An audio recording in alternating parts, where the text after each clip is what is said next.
This is Borders Rugby Special on Borders Rugby Radio with Stuart Cameron.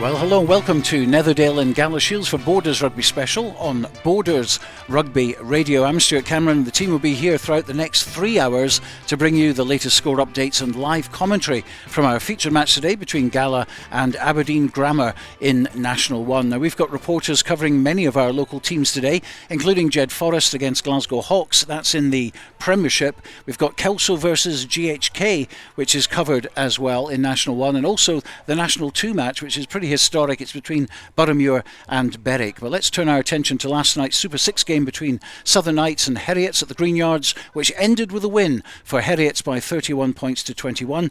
And here's our reporter, Mickey Unotta. 4 tries all converted and a penalty in the first half. Rudy Brown diving over got the Knights off to the perfect start following good decisive play. Heriots came back on 11. Hooker Michael Lyness shunted over by the Nails pack. Knights retook the lead, the returning Aidan Cross assisted by Robbie Chalmers.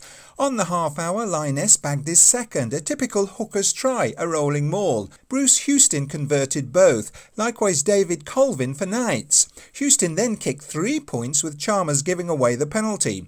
On the hour, Heriots extended their lead to 10 with a Sam Picure try, goaled by Houston. Credit to the Knights, they never gave up, and with 3 minutes left, Rudy Brown got his second try following a break from Charlie Shield, Colvin converting to make it a 3-point game. But Heriots scored at the death with a bonus point try from Bobby Kay, Houston converting to deny Knights a bonus point. Southern Knights 21, Heriots Rugby 31. Thank you very much indeed to Mickey Unotta, who was reporting on the game last night. Southern Knights 21, Heriots 31. Well, I've been joined at the back of the stand by the head coach of Gala, that's Stuart Johnson. Stuart's looking pretty good out there. You've got plenty of sunshine and a nice firm pitch, looking wonderful. Yeah, weather's good this morning. It's nice to see Netherdale pitch looking nice and green, plenty of grass on it, so should be a cracking game of rugby, I think. And 14 days ago you were down here again, you beat Watsonians, so you got off to a good start. The only team in National 1 to get a 5-pointer as well, and that puts you at the top of the table, which, okay, it's one game, but it's nice to be there, isn't it?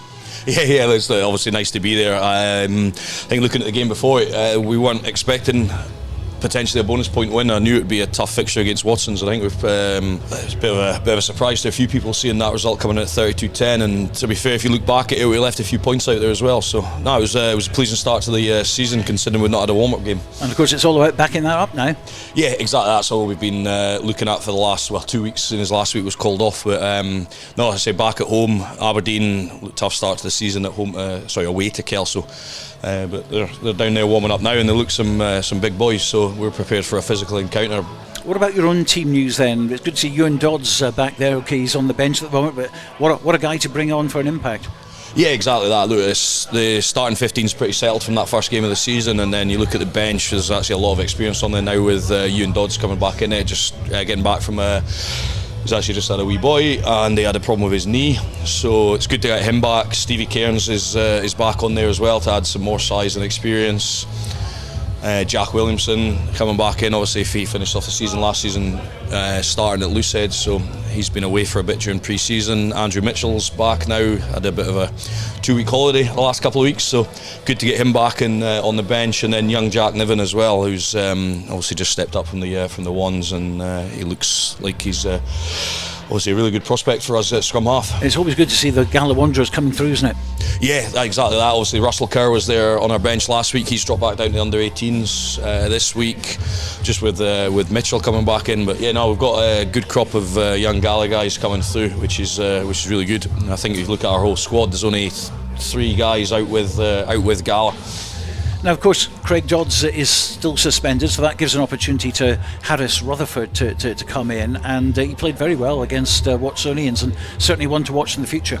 Yeah, look, Harris is a very good player. He's in the academy. He trained a little bit with Scotland under 20s last season, so that's a calibre of player he is. He was just unlucky last season with some niggles that he was fit for a couple of weeks and then he was unavailable for a couple of weeks, and it was just one of them seasons for him. So, and then going away with the 20s, missed a couple of weeks. So no, he started off the 7th circuit really well. He was looking sharp, and then obviously against Watsonians he was outstanding. So it's good to get him a good run at 10, and obviously Dodsey will be back in 3 weeks now, I think, so to give us some selection headaches going forward as well. I was going to say, that's exactly what you want, isn't it? That's exactly what we want, and obviously we've got obviously Murray Wilson still injured. Scott Peppers is here today, but he was just a cancelled holiday that was rearranged, so he's to come back into it. Rex Jeffrey, Gregor Mean.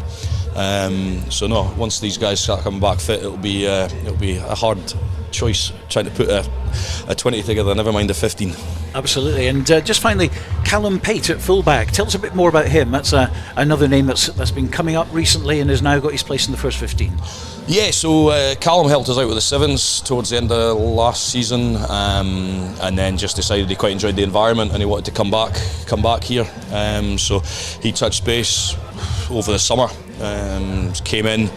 But he looked really sharp at training, looked really sharp in the 7s. He's got a good boot on him. He's a very clever rugby player, and look, it doesn't look much to him, but he's a physical guy, and he does a really good job at fullback for us. And it's shown against Watsons 2 weeks ago when we were under the pump a little bit for 20 minutes, and between him and the two wingers and centres, they put in a massive defensive shift, which kept Watsons at bay. So.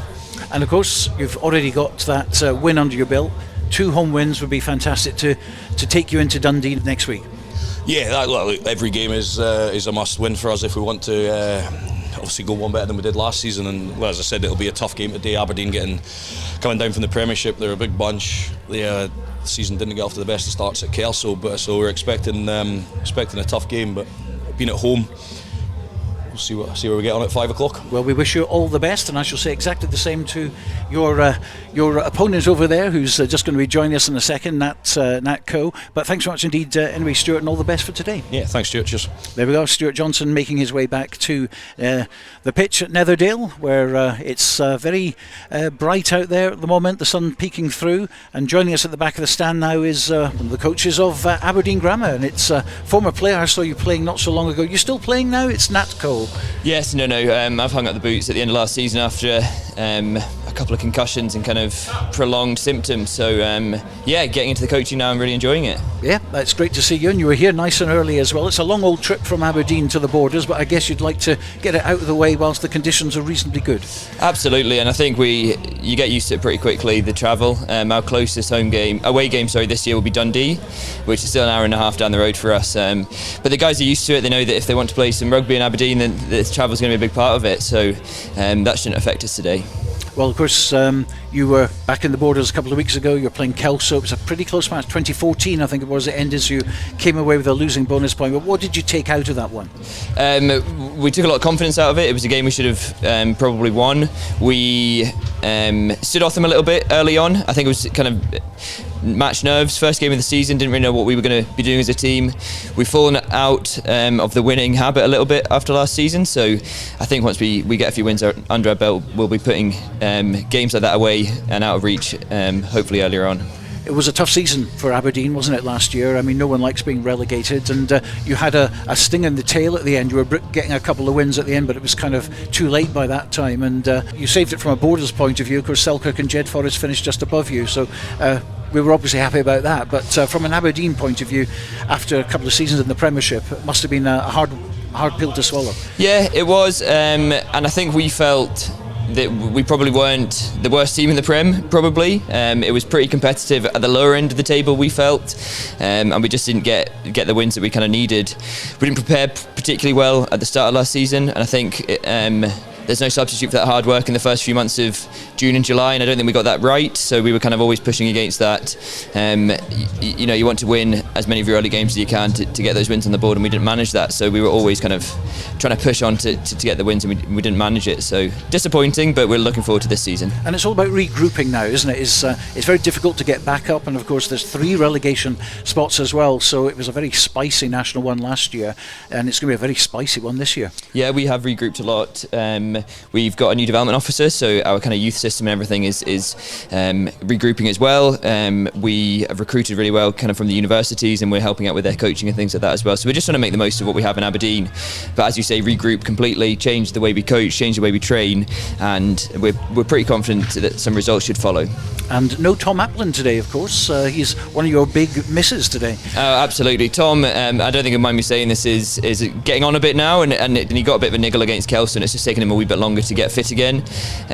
But he'll be right again in the next couple of weeks. And we've got some good replacements here in Pete Gaston as well. So a big thing we've tried to do is make sure that everybody in the whole squad is aware of what we're trying to do as a first 15 team. So we're pretty confident that Pete will step in and do okay today. Well, thank you very much indeed. That is Nat Coe, one of the coaches at Aberdeen Grammar. I'm just going to bring in Robin Purdie. Robin and Sam Mathews will be our commentary team a little bit later on at 3 o'clock. And let's go back to the Southern Knights last night. We heard Mickey Yanota's report there, 31-21, 5 points for Heriots with that late try. But obviously from a Southern Knights perspective, going away again with nothing at home. Yes, good afternoon, Stuart. You're absolutely right. You know, the Knights have not had their problems to seek in recent times. You know, defeats in both in this championship and the earlier sprint series, plus, you know, rumours of a struggle for numbers, that kind of thing. So, but the counter argument to that is possibly that arguably they're doing Super 6 the right way. I think their average age last night was sort of 22-23, whereas Heriots, a few boys are there in their 30s, a few boys in their late 20s, and, you know, they pick up the wins, but is that the right way? Is that what Super 6 is all about? Of course, we had Dale Clancy out there covering it with Bruce Miller for the TV last night, and you know, a lot of pointers, a lot of questions, a lot of thoughts about the future of Super 6 and this kind of thing. We're looking at this bit of a divide at the moment, with Watsonians and Ayrshire Bulls in particular doing tremendously well, the others not so.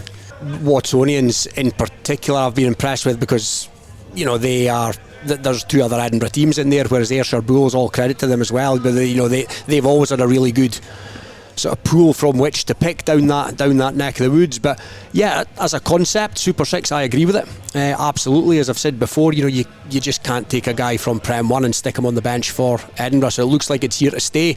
Whether or not it's here to stay in the Borders, let's hope it is, but that will remain to be seen. Okay, well, more from Robin and of course Sam Mathews a little bit later on in the programme. But after the break, we've got a special preview for you of all the rugby this afternoon. Based in Gala Shields but covering the whole region and beyond, Borders Mortgage Hub is your one-stop shop for all things mortgage related in the Borders. Visit us at bordersmortgagehub.com or call us on 01896 807 008. That's 01896 807 008. Borders Mortgage Hub. Mortgages for the Borders in the Borders. Hello, this is George Ingalls here, and I'm thrilled that my songs are now available on 2 albums, Anthology and Lockdown Blues. Late in the evening, she's wondering what clothes to wear. Both available on iTunes to download and stream. I am the train, been gone since 69. George Ingalls Anthology and Lockdown Blues. Check them out now on iTunes and other digital sites. Hi, Nicky Walker here, Curriculum Learning Manager for Sports and Outdoor Activities at Borders College. Have you ever considered turning your passion for sport into a rewarding career? If so, then why not get in touch at borderscollege.ac.uk/sport. Borders College, regionally focused, globally engaged. To commemorate the 7th anniversary of the opening of the Borders Railway, an 8 DVD box set is now available, featuring the complete series Borders Railway from start to finish, plus the full hour-and-a-half documentary 5 Years On, which examines the possibility of an extension to Carlisle, plus extra features including a cab journey along the entire Borders Railway, all for the special price of just £14.99, including post and packing. You can get your copy direct from hotdisc.co.uk/shop. That's hotdisc.co.uk/shop. The 8 DVD box set, The Complete Borders Railway, is available now. This is Borders Rugby Special on Borders Rugby Radio with Stuart Cameron. Yes, let's turn our attention to the other matches involving Borders sides this afternoon. Earlier, I spoke with Dale Clancy to go over them, but let's hear from Scott White first of all, head coach of Selkirk, who are unbeaten after 2 games, drawing with Hawick at Mansfield Park and then beating Glasgow Hawks after trailing in that game. But they find themselves on 6 points inside the top 4, and we asked him his thoughts on their away game today at Musselburgh. Boys are looking forward to it. I mean, you look at Musselburgh's results over the first 2 weeks and you've got to appreciate who they've played. They've played Purdie and Mar, and yes, they're sitting with 2 from 2, but I don't think you can read too much into that given, how good Purdie and Mar were last year. So, they're back at home as well. They'll be desperate to get their campaign up and running. So we appreciate how hard it's going to be. There'll be a slightly different kind of squad this week for ourselves as well. Just James Betts getting married this weekend, so wish him all the best on his big wedding day on Saturday, and there'll be a few players missing, but we can't underestimate what Musselburgh bring. They've scored a lot of points the first 2 weeks, so it's up to us going up there, playing our own game plan and not getting pulled into kind of any of the nitty gritty stuff. Hoping to come away from Musselburgh with some points. OK, that's the view of Scott White. A 3rd game unbeaten and the confidence will certainly grow. Yeah, and I think after last season, I did say that, if the results don't go their way, that Scott White would be under a lot of scrutiny, and he's started very, very well with Selkirk. I've been really impressed because those 2 games that you start with, Hawick, who, everybody had high aspirations for this season, you start with a draw away from home, and then you play Hawks, who are a very physical team, and they managed to beat them in a tight game, but they're the tight games that they lost last year. I think if they can get another result, it'll be great for their confidence. You just wonder how much impact the James Bett wedding will have. Obviously, we hope he has a cracking day, but it'll be better if his teammates can get the win on the road. Jed Forrest, now they're at home to Glasgow Hawks this week, and they'll certainly be looking for points. Here's head coach Andrew Brown. The next 2 weeks for us are fairly important to get results. I feel that we were quite unlucky against Hawick to get nothing from the game, given that we held them 2-0 in the second half. Mistakes cost us dearly. We need to iron out those mistakes. Training's going well, and I feel that we're heading in the right direction. I don't think we're too far away from getting the result that we want. Team news wise, Harry Meadows is back after having a bit of a back issue towards the latter end of pre-season. Also along with Ben McNeil, who's a farmer busy with farm work and harvest, etc. Both of those will bring tempo and both quite dynamic, so they should get us going forward. Don Buckley will be starting at 10 again. I thought he controlled the game really well against Hawick, given that we were under a bit of pressure from the pack. Fortunately, Rory Marshall isn't available, but it gives us a great chance to see Lewis Walker at 13, who I think if we get the ball to him in space, then then we'll be able to do some damage. Lewis and Gregor aren't available this week either, but that gives the energetic, youthful pair of Lewis Elder and Owen Cranston chance to get on the field, and they'll join Robbie Shearer-Gibb in the back 3. Looking forward to the game again. 2 home games coming up, massively important to us to get the result that we need. Yeah, absolutely. Thoughts on Jed Forrest then? Really crucial game. Yeah, I never thought I'd see a day where Ross Nixon and Don Buckley would be lining up as 10s but it's great to see them do it. And I was listening to the coverage of the Hawick Jed game on the way up, and it was coming across like Don Buckley was playing very, very well at 10. He's a really good rugby player, all-round rugby player. He's played back row, he's played in the centre, and he can play at 10. He's an intelligent player. So, it's one of those difficult positions with Jed. When they lose a couple of players, obviously the youngs aren't there.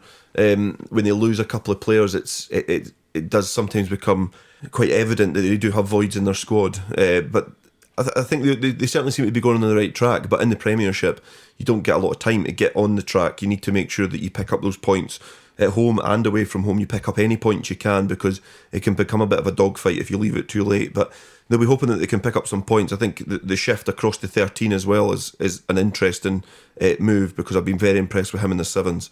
I think if you can get him in some space, he's a good playmaker. He's got a good turn of pace as well. It'll just be defensively how that kind of pod operates, but he's good in the open channels. I think he'll be pretty good to watch at 13. Well, Ewan Welsh will be covering that one for both Borders Rugby Radio and Borders Rugby Television. Well, also in the Premiership, a big game between Edinburgh Accies and Hawick at Rayburn Place, both unbeaten, and Accies destroyed the champions Mar in their last game, putting 50 points on the team from Fullerton. So that's going to be very, very interesting indeed. And here's what Hawick head coach Matty Douglas had to say. We've had a decent start to the season, maybe not quite getting over the line against Selkirk, but a decent performance against Jed. Second half we didn't really get going, but looking into Saturday, Accies are they're a really good team. They've started the season well. Big win against Mar a couple of weeks ago. So the kind of challenge that we've put to the players this week is putting teams that are at the top of the table under real pressure at home and trying to grind out a result. I think last season we didn't win against any of the top 4 sides away from home, so that's the big test for us this week is putting an 80-minute performance away from home and putting them under pressure and just getting the little things right, stick to the things that work for us, and also making sure our set piece fires, and hopefully we can get on the right end of the result if these all the things come together. And just quick update looking at team selection, a few boys unavailable, Robbie Linton, Rune McLeod and Callum Rennick all away this weekend, so Nicky Little gets a start at tight head, so great to see Nicky getting a start for Hawick. Hugh Donaldson gets a run in the second row. Still a few boys out injured, but Hugh's performed well for the force and moved up for the youth last year, so he gets a crack. And great to see Cian Riddle getting a run at 10 as well. Grant Huggin comes into the side and that moves Kirk to fullback, so we're looking pretty strong, and it's one we're looking forward to, and hopefully we can be on the right end of the result come Saturday night. National 1 already covered Gala v Aberdeen. What about Kelso, the home to newcomers GHK? Here are the thoughts of Kelso Director of Rugby, Neil Hinnigan. Yeah, we welcome GHK to Poynter Park on Saturday.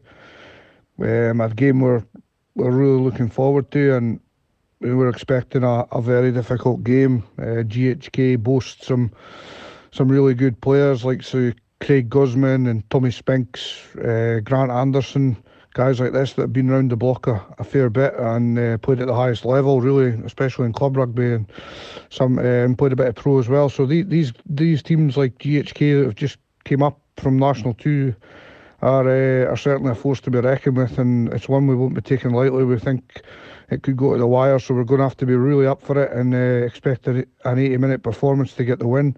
On selection front, pretty steady team. Obviously last week didn't get a game, so the team's not changed an awful lot, but one of the guys been away on holiday, Greg Punton, he steps out, and Liam Herdman returns to the Kelso side, which he's not featured in for 2 or 3 years. He's been down in Cardiff at Cardiff Uni, and he's returned home. He actually lives across the road from myself, so been in dialogue with Liam, and he's been back training for about a month now at the club. So yeah, he's had to wait a little bit to get in the side. He was meant to feature for the seconds last week against Jed, but obviously with that game being called off, he didn't get a run out. But things have worked in his favour for selection with Greg Punton being unavailable. So we'll see how that goes. And we're just going to go out and try and get 2 from 2 and build the season from there and see where it takes us. Okay, that's Neil Hinnigan. Certainly not taking GHK for granted, and rightly so.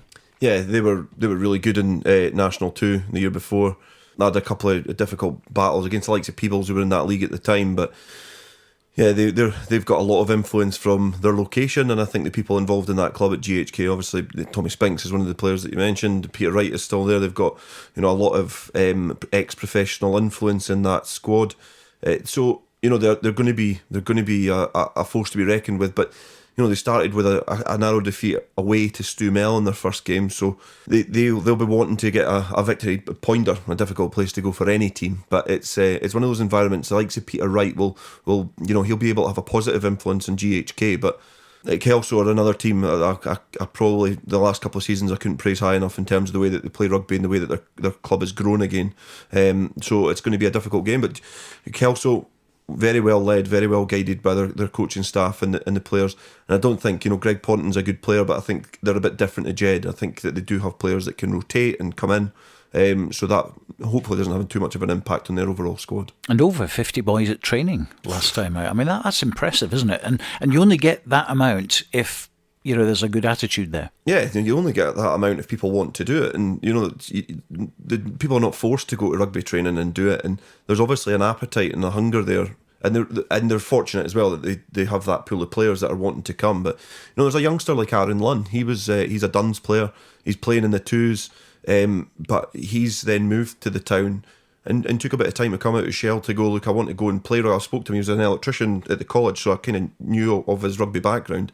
And you see his name on team sheets now. So he's obviously, it's part of it. The clubs are community clubs, and Kelso are a club that do it probably as well as anybody, that they open up to say, look, come and play rugby with us. We'll look after you. You'll have fun, and that's how these clubs should work. So it's great to see. Well, the other National 1 game involving a Border side, Melrose hosting Watsonians, both lost their first games of the season. Here's head coach Bert Grigg. Yeah, looking forward to the game versus Watsonians this weekend. A few boys returning from injuries and unavailabilities last week, with Ben McLean and Callum Cruikshank's been available in the forwards, and unchanged in terms of our back line and our bench. So looking forward to what will be a tough encounter versus Watsonians. Both of us lost the first weekend of the season, so both of us will be going out for something to play, but boys have prepared well this week, and playing at home on the green yards I think will give us the edge, and boys will be coming out firing to make sure we get the win. Melrose also without a win in their opener at Stirling 2 weeks ago, looking to step up against the team that lost to Gala. Yeah, I think Melrose is a club that over the last few years has probably been a team that's been discussed quite a lot for various things because of the changes that Super 6 have brought around, and I feel that they've acclimatised quite quick after what was quite a difficult start. Obviously players like, say, Bruce Colvin and David Colvin, who did stick around, Richard Ferguson, who's now obviously retired, but these players did stick around and help kind of steady the ship, and I feel like some of the other teams have maybe not benefited off of that, and it allows Bert Grigg the opportunity to then grow his team and put his influence and his stamp on it. Obviously both got off to a difficult start, and Watsonians are always a difficult team, so it's going to be another interesting game. But Bert said it there, the influence and the background of playing at the green yards is something that all players like. It doesn't matter if you're from Melrose or not, so they'll be looking to that to have a positive impact on his team, and hopefully they can get their first win of the season. Well, International League 2 and history will be made at Meggetland. The first time Boroughmuir will play Berwick at senior level. Boroughmuir National 1 last year, Berwick National 3 last year, Berwick's first game this season. Here's one of the Berwick coaches, Paul Pringle. The boys have put in a really good pre-season, and we've been working hard to keep the team sharp despite the unfortunate 3-week gap from our last pre-season game. Colin has challenged the lads with a lot of new things we want to bring into our game plan, and it'll be interesting to see how they implement it on Saturday. Numbers are strong at training. This has given us a few selection headaches, but in terms of team news this week, we are missing Darren Goodfellow, who's on holiday, and his brother Ryan, who unfortunately fractured his foot at training on Tuesday night. Missing in the backs is Rory Hindhoff, who is also on holiday. Rory has recently returned from a season playing for Musselburgh in Prem 1, which is a massive boost for us, and he's already having a positive impact in training. Cam Hill will start a hooker after his summer move from Duns, and he's already shown that he's fitting in well with the team and showing that the step up in level will not be a problem for him. Carl Gullen and Liam Robson will also get their league debuts after an impressive last season with their twos and a strong pre-season. All in all, we're expecting a tough game, but it's one we're really looking forward to. Paul Pringle there, nicely prepared statement I think he was reading there. Can Berwick start off with a win? I don't see why not. I think they've even though they were in a different league, like there was obviously a league sandwich between these two teams last year, it's amazing what a run of results and some positive results will do to a squad, and it's the exact same argument for Boroughmuir. They've obviously had a negative impact on their season last year, and that can still have a hangover when you move down a division. It's difficult when you go down the leagues because the things that you're maybe so structured. Boroughmuir are a very structured club, so when we're playing Super 6 and the whole fabric of that club, they play rugby very organised. Sometimes when you go down the leagues, that can be to your detriment, and if you play organised rugby, when you're brought into a bit of a dogfight and you play against players who play off the cuff and have got a bit of imagination, they can cancel each other out. So this is an interesting test for Berwick, because they're playing a club who have won the Premiership years ago. They've won Melrose Sevens years ago. They've got a lot of history, but I don't think you can gauge how successful Berwick will be off the back of this game, win or defeat. It's just one of those games that this league certainly is going to take a bit of time to pan out. But Berwick will be disappointed that they couldn't get their first game of the season. They couldn't get that obviously under their belt, but we'll just see how they go. Well, Boroughmuir started off with a loss to Preston Lodge, quite heavily in fact, so Berwick will certainly be having a look at that one. But knowing Colin Young and the staff as well, they'll be taking nothing for granted. They'll play their own way and they'll try and beat them on their terms. Yeah, I think Berwick have managed to turn around what was probably a slide down the leagues, and they've done well to do that. And I think people like Colin Young have stayed there for the test of time. He's been through the good things and the bad things. Bringing Hindhoch back from Musselburgh as well is one of those things that, he's a player that's went and tested himself. He's went away and he's had a shot and he's tried it and he wants to go back to his club, and I think that's excellent to see. It's not like you're failing or doing anything. You've just went, you've tried it. Circumstances change, but he knows he can go back to his club and they welcome him back with open arms. Berwick are similar to Kelso. They're very, very good at welcoming their players back because they know that a lot of them get swallowed up by other clubs in Scotland. Well, Hugh Brown will be at Meggetland covering that one for us. Now, Peebles, they've got a home match against Dumfries. Dumfries got a bit of a pasting on their first game of the season, but Peebles won against Cartha Queen's Park. That was at home. A man who's certainly enjoying life at the Guides at the moment is head coach Ian Chisholm. Look at coaches, players, the club. We're looking forward to showing what we're about this weekend. After missing out on a fixture against Kirkcaldy last week, we were really excited to go up there. Felt we had a real opportunity to get a result. Looking at this weekend, Dumfries, they've always been a big physical side, who've traditionally been really strong at home, and they'll look to have a go up front. They took a heavy defeat in their season opener against Falkirk, but I don't think we can read too much into that. There's loads of variables that could have played into that. We've had a good couple of weeks of training. Our running volume's been really high. We've been a wee bit more contact than we usually would, and we've just been nailing down our detail and our micro skills leading into if we can. But look, if we get our attitude and our effort levels right this weekend, I'm confident that we can put in a real positive performance, and if that happens, then the result will come. John Napier comes into the starting squad after he's been training really well, and he's not had an awful lot of game time on the games that we've had so far against Kelso in the Border League and Cartha at home. But when he has, he's impressed. Ryan McConnell, he comes into the starting lineup. John Gray make up our front row. Rowan McKeever comes into the starting lineup after training really, really well and having a few good showings, and Kenny Clyde comes into the starting squad as well, which means Cammy Pye moves to blindside flank, and he moves to 6, and Rob Harrison, who just a ball of energy, moves onto the open side with Roddy Guinea at number 8. Dave Collins and Donald Anderson keep their places at halfbacks with James Dow, Buster Davidson and Hamish Barber in the back 3. Adam McDonald and Jack Harrison continue their partnership in the centres. We've got a really experienced bench with Willie Aitken, Andrew Brown and Ross Brown making up the forwards on our bench, with 17-year-old Frey McKeever coming in. We're excited to see what Frey could do. We very much thought it was horses for courses last week. He's got a really long range in his kicking game, and felt that with the weather and the type of team that Kirkcaldy were, that we'd be using him a lot. We expect the weather to be a wee bit better this coming weekend at the Guides, so he'll come onto the pitch and be able to show what he's all about as well. And look, he'll be covering anywhere from 10 to 15. So really excited about this weekend, and again another opportunity for us to stress test where we are. And I'm hoping that we are where we are, and I'm not wrong here. Ian Chisholm, well, early days, of course, at Peebles, but he's certainly having an impact, and, of course, having 2 home games back-to-back, that's great for them. Yeah, I think he is having an impact, and I'm gutted that I'm not able to play rugby under Ian Chisholm. I think he's got a great... There's still time. No, there's not.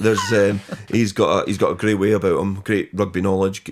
I think the guys are really buying into it, and I think that he's the one thing that Peebles have lacked for so many years, is actually having a rugby guy leading it and taking it by, we had Gary Parker, who was a really good coach, and he motivated you, but you always felt that he wasn't fully invested. I think that probably the last rugby guy we really had was Bruce McNaughton. He was great. His man management was sometimes questioned by some players, but he really drew you in, and he taught you rugby. And I think sometimes that's lost with some clubs, mainly because of personnel. And I think Peebles are very, very fortunate to have Ian Chisholm as a head coach. Peebles then at home to Dumfries. East Leagues, Duns are at home to North Berwick in Division 1, while in the second division, no game for Langham, but Hoytlandine take on Livingston at Volunteer Park. In Division 3, it's a derby at Netherdale, back pitches between Gala YM and Ulster, that game kicking off at 2:30. Both, of course, desperate to win, and some silverware on the line as well. You can hear what it means to both teams, starting with Ulster's Aaron Patterson. As you know, we have Gala YM on Saturday. It's a border derby. Everybody knows what that means. Everybody's up for it. Everybody's excited. It's enjoyable to be a part of. Us lads know that individually, if we all step up, there's no reason we can't walk away with a win this weekend and get ourselves moving in the right direction for the rest of the season. Last weekend we obviously didn't have a game. The weekend before that we lost 27-5 to Inverleith. There was a lot of positives to take for that, a lot of things that we certainly need to work on. We've discussed all those. They're going to be in the forefront of our mind for this Gala game and for the rest of the season, making sure we're ironing out those wee mistakes, those wee things that cost quite dearly when you're playing the game of rugby.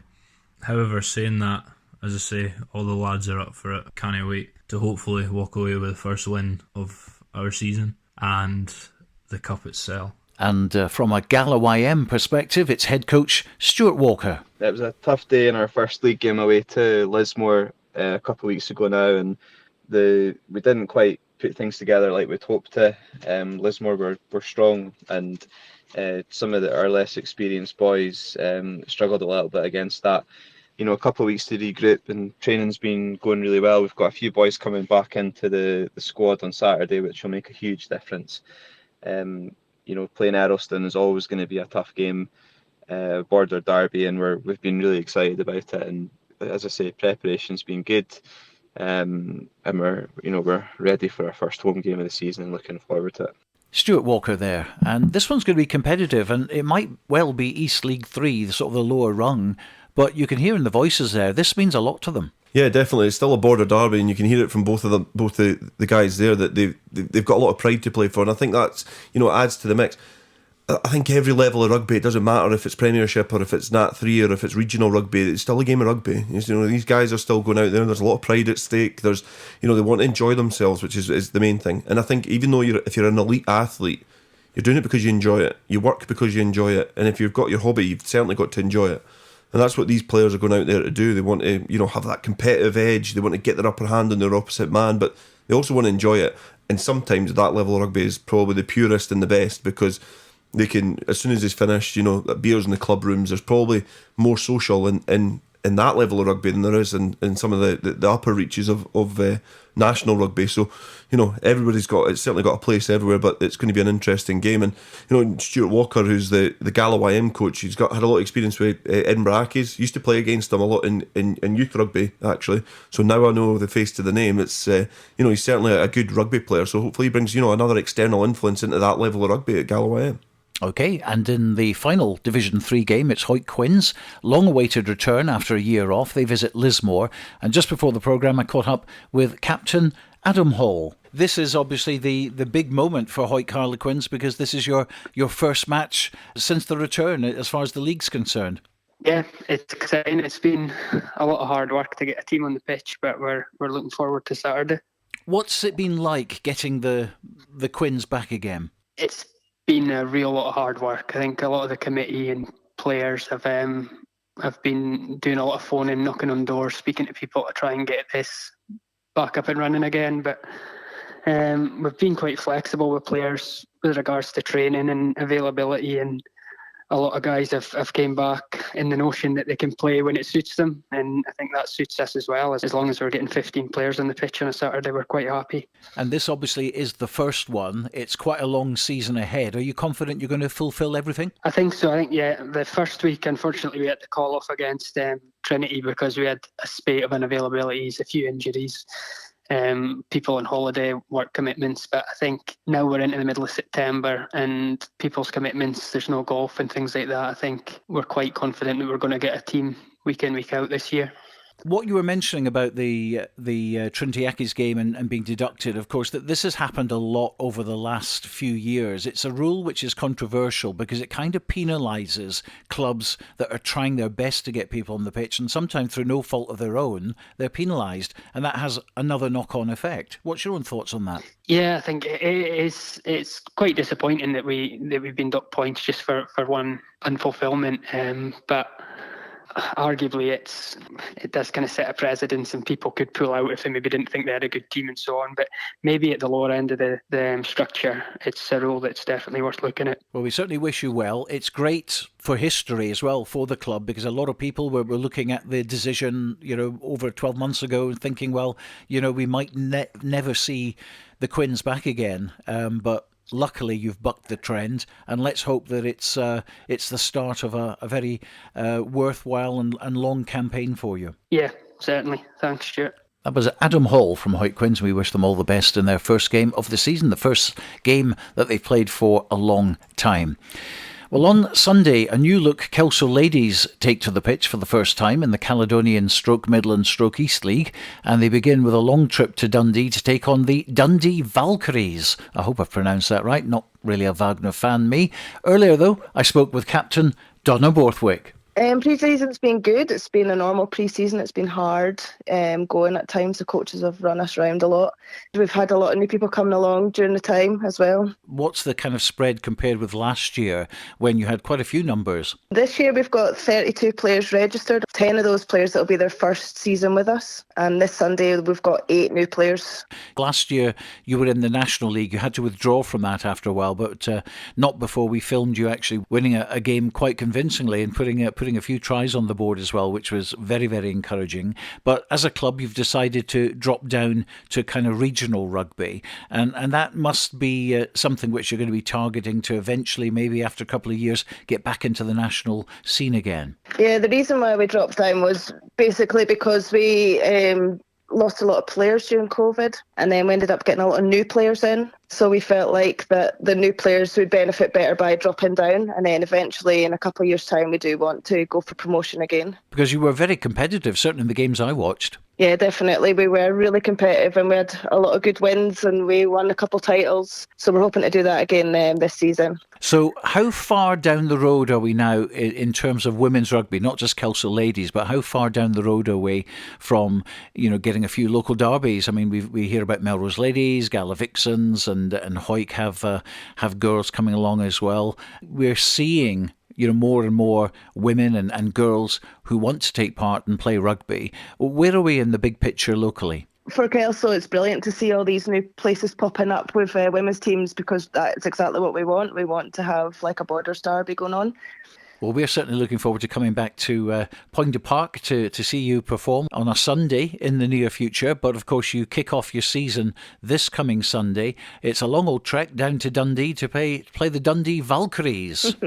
What do you know about them? Yeah, it's the longest trip we're going to have to make this season. We're excited to see what they've got to offer and to see what we can offer with all our new players and our new team. I was going to say, I mean, what is the team news for Sunday? We've got new coaches, so Ailey Walker and Alan Frame are our new coaches, so that's exciting. We've got 17, I think, players playing this Sunday, so it's exciting. There's 8 of them that it's their first game.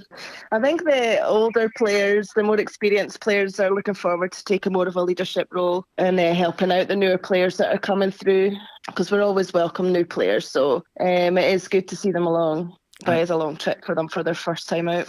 If people are interested in taking part and want to join Kelso Ladies, what do they have to do? We train every Wednesday and Friday.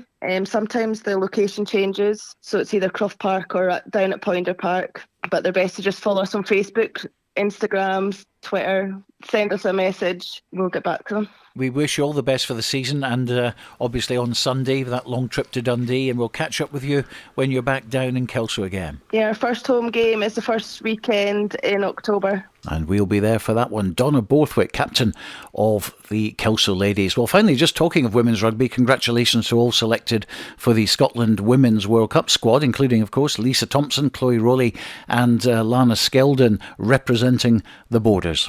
Yeah, I think it's good to have that inclusion, because it's something that's perhaps it gets lost amongst the more traditional men's game. It's going to have to take time to really grow and get the attraction from younger females who want to play rugby. But it does seem to be becoming a lot more attractive. You see the teams likes of Watsonians and Hillhead, they've got a long tradition of female success at that game, perhaps a bit too much because of the lack of competition elsewhere. But from a Borders point of view, it's great to see some familiar names and some familiar faces there in the squad, and it'll just be a matter of time before it has that similar surge, or hopefully it's a matter of time before it has that similar surge to like what women's football's had. But time will tell. But well done to the three that got in the squad. My thanks to Dale Clancy. And let's turn our attention to the other matches involving Borders sides. Jed Forest and Glasgow Hawks being one of them in the Premiership. Our reporter this afternoon is Ewan Welsh. Well, it's a glorious day here at Riverside Park, with Jed Forest looking for their first win of the season at home to Glasgow Hawks. The home team make 3 changes in the backline to the side that lost to Hawick a fortnight ago, with Lewis Young, Gregor Young and Rory Marshall all dropping out, whilst Lewis Walker, Lewis Elder and Owen Cranston all come in. Meanwhile, in the park there's only the one change, with Gregor Law coming in the second row. The sun is out and the crowds are filling the stands, which hopefully sets a tone for an exciting afternoon of rugby. Kick-off is 3 o'clock in this BT Premiership clash, with Jed Forest at home to Glasgow Hawks. And National 1 has an intriguing match between Kelso and GHK at Poynter Park. Our man at this one is Andrew Fleming. Yes, welcome to glorious Poynter Park as Kelso welcome GHK in the second round of fixtures in this season's Tennent's National 1. The home side will be looking to pick up where they left off a fortnight ago after defeating Aberdeen Grammar by 20 points to 14. Whereas the visitors from Glasgow are forced to settle for a losing bonus point, going down 27-21 to fellow promoters from last year's National 2, Stuart's Melville. There's 5 changes to Kelso's starting 15, 2 of which come in the back line, with Liam Herdman and Mark Wilson replacing Greg Ponton and Angus Roberts. There's also 2 changes in the front row, as Charlie Marshall and Morgan Thompson come in for Jamie Gordon and Alan Frame, while in the Boiler House, Keith McNeil drops out and is replaced by Cammy Thompson. Glorious sunshine with a slight breeze, perfect conditions for rugby. It's Kelso versus GHK, kick-off is at 3 p.m, and I'll bring you updates throughout the afternoon here on Borders Rugby Radio. Thank you very much indeed to Andrew Fleming at Poynter Park. Now let's go to National 2. We've got a very historic match involving 2 teams who've never played each other at senior level before. That's Boroughmuir and Berwick. 2 leagues apart last season they were. Now they're in the same division. It's taking place at Meggetland, and let's bring in Hugh Brown. Last season Boroughmuir were relegated from Division 1, while Berwick gained promotion from Division 3. Muir lost to Preston Lodge in their opening game, but for the Scremerston side this is their first fixture in Division 2. Captain Jack Webster turned 32 on Thursday, and I'm sure he would love a late birthday present of an opening win. However, the home side, whose alumni include Bruce Hay and Sean Lenine, will be equally determined to turn over the 2019 Shield winners. Berwick head coach Colin Young has introduced a couple of new faces from the second squad, but in the main it's a familiar team that won promotion. I'm looking forward to a cracking 80 minutes of rugby. We've got cloudy conditions here at Meggetland for Boroughmuir versus Berwick. Thank you very much indeed to Hugh Brown reporting from Edinburgh this afternoon. Well, we're not far away from kick-off here at Netherdale, Gala versus Aberdeen Grammar, but I'm going to bring in our commentary team, Robin Purdie and Sam Mathews, who'll be providing an uninterrupted commentary this afternoon. Sam, first of all, you were covering Gala against Watsonians a couple of weeks ago. They managed a bonus point win there, so the perfect start for them, the only team to get 5 points. How do you think they'll go today? Yes, Stuart, and first of all, thank you to you and the team for welcoming me into the group this year. Gala were phenomenal against Watsonians, a hard-fought victory, and I can see them producing the same today with only 2 changes to the starting lineup. Obviously, Lachlan Johnson comes in and Kyle Scott comes off the bench for the start this week, so I can see another similar performance following on from that victory against Watsonians. Well, Robin, if any team's serious about going for that one promotion spot, you simply must win your home games. You know, it was fun to be involved in this league last season because it was almost every week was a cup final for the teams at the top, and it's going to be the same this season. 1 up, 3 down, and yeah, I would imagine Gala will be there or thereabouts, but you're absolutely right, home games when there's 1 up, absolutely key. We've obviously spoken before about that 1 point that Gala missed out on promotion with Heriots going up and them staying down, and of course nothing will focus them like that knowledge that 1 point could have made all the difference. Yeah, we were here on that fateful day back in March, I think it was, when they lost at home to Heriots, to see Heriots effectively win the title on that day. And yeah, I mean, one point that could come down to bonus points at the end of the day. So yeah, again, Gala will be looking at getting a comfortable lead here this afternoon and hopefully come away with a 5-pointer. Well, Sam, good to see youngsters coming through, and we've all been impressed with young Harris Rutherford, who's at 10 again today, filling in for Craig Dodds. Yes, obviously there was a lot of talk in the town, and they had quite a disruption to their pre-season when Craig Jackson left, and then obviously Craig Dodds got his suspension. But Harris Rutherford against Watsonians, he's 19 on paper, but he was playing like a very experienced vet. He was so comfortable in the heart of that team. Who else impressed you against Watsonians? Oh, James Glendinning, without a doubt. The guy was another example of a young man playing like a vet. He had turnovers for days. I'm starting to think of the back row as the fire department. They just keep extinguishing fires any team brings against them. And he's only 16 still, isn't he? Or has he just turned 17? It's 17 in June, I believe. I'm sure we'll get corrected if we're wrong, but no, 17 in June. But you wouldn't know if you walked past him in the street. You'd 17 going on 28. Absolutely. Some beefy characters in the pack from both sides today. We're just watching them. As always, scrum time, line out time, absolutely key. Yeah, like every other game, Stuart, it's predominantly going to be won and lost up front, and names that jump off the page. Certainly for Gala, Marius Tamasitis, the big Lithuanian. I was very, very impressed with him on the occasions that I've seen him last season. He is a big old lump of a boy. And yeah, there appears to be some big boys in the Aberdeen Grammar ranks as well. I believe one to look out for is Tavian Osborne. He is a product of Hartpury College. He's a Welsh lad who's moved up to Aberdeen University recently, and I've heard good things about him. So yeah, there'll be some big collisions out there, no doubt. Okay, well, not long to go now till kick-off time. There will be a minute's silence, of course, to pay tribute to Her Majesty Queen Elizabeth, but let's hand over for the next 40 minutes or so to Sam Mathews and, first of all, Robin Purdie. Thanks, Stuart. So with 5 minutes until kick-off here at Netherdale, let's take a look at today's teams. For Gala, first of all, Callum Pates at fullback after his try-scoring exploits last time out, with Keith Young and Ben Gill on the wings. A powerful looking centre partnership sees the burly figure of Tim McCavanagh play inside John Turnbull, with Harris Rutherford proving against Watsonians that he's a very able deputy for Craig Dodds at stand-off. Lachlan Johnson will provide experience for his young half-back partner at 9. Up front, new signing an Arcadian Glenn Bruff packs down at Loosehead, with a gargantuan Lithuanian international and cult hero Marius Tamasitis on the tight. They'll sit either side of Kyle Scott. Hard grafters Taylor Wilson and Glenn McCrum make up the middle row, and it's an all-action back row of James Glendinning at 6, Captain Liam Scott at 7, and the hard-carrying Angus Dunn at number 8. For Aberdeen, Ross Cameron's at full-back, and he'll be supported in the back three by wingmen Ewan Sinclair and Ben Renton. In the centres, Pete Gaston replaces the injured captain Tom Applin at 12, with Craig Shepherd at outside centre. Sam Knutson's the playmaker at 10, while Patrick Ritchie's a promising young scrum half. Up front, Captain Ben Ingalls is at hooker, and he'll be flanked by props Yassine Amanash and Callum Radish. Scott Renfrew and Aaron Robertson are in the boiler house, and in the back row, new signing Tavian Osborne's impressed already at 6, and he'll be joined by Johnny Spence at 7 and Paddy Mulholland at 8. The man in the middle this afternoon is Scott Cubitt. So Sam Mathews joining me here in the commentary box this afternoon. Only the second game of the season for these teams, so not masses of form to work off, but what's your prediction? Oh, I can see Gala doing another standout performance as they did against Watsonians. As we said in the build-up, only 2 changes to the starting team, and experiences came in at both positions, so it'll be gaps that have been plugged very confidently, and the coaches will have absolute faith. As you said, Tavian Osborne came up from Hartpury College. He's there at uni in Aberdeen, so looking against him, going against the young man James Glendinning, will be an interesting clash. It's like putting 2 bulls against each other. Another player we've been told to watch out for, Craig Shepherd of Aberdeen. He's going to have a tough day against the centre partnership of Tim McCavanagh and John Turnbull, an experienced lineup, but I can really see Gala going well again today.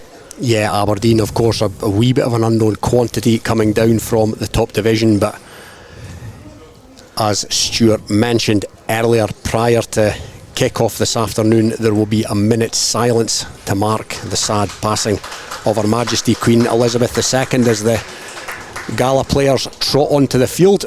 You mentioned there some of the matchups, and yeah, the back row battle is going to be key. Paddy Mulholland was impressive for Aberdeen last season as well. As the teams form a line, the last of the substitutes coming out to form the line, and the under 18 teams are involved in this minute's silence as well, as the stadium announcer, as you will can hear, asks those who can to stand. And here we go.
as the shrill of Scott Cubitt's whistle brings the minute silence to an end, the junior teams leave the field and we are going to be left in Tennent's National League 1 with Gala and Aberdeen Grammar as the teams form their final huddles. And what do you think the message will be out there, Sam?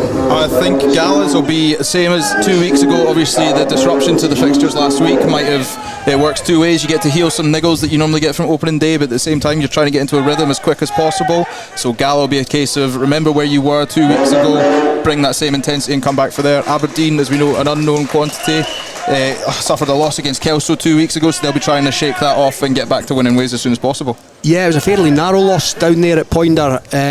I fancy Kelso to be there or thereabouts this season, so Aberdeen might look back on that come the business end as maybe a bonus point gained. Who knows, but we are soon to kick off. Gala are going to attack the Ferrydean end in what is at the moment a sun-soaked Netherdale. However, it is relatively cold and there is a wee bit of a breeze out here, so it's going to be the scrum half, the experienced Lachlan Johnson, to get proceedings underway. We're just waiting Scott Cubitt, and there it goes. So Gala kick off. Lachlan Johnson's went reasonably long with that. Has that gone out on the full? No, it's dropped just inside the touchline, and that's turned into a very good early kick-off, Sam. It's going to be a line out to Aberdeen, sort of halfway between the try line and the 22, and not an Aberdeen hand was laid on that kick. No, exactly. He's found the perfect 5 pence in the corner there, dropped it out, and now this is how you test if your warm-up worked properly for Aberdeen. They've got to really get this right from the get-go now. Yeah, and it's the skipper, Ben Ingles, the 32-year-old, can also play in the back row, and he's got his arrows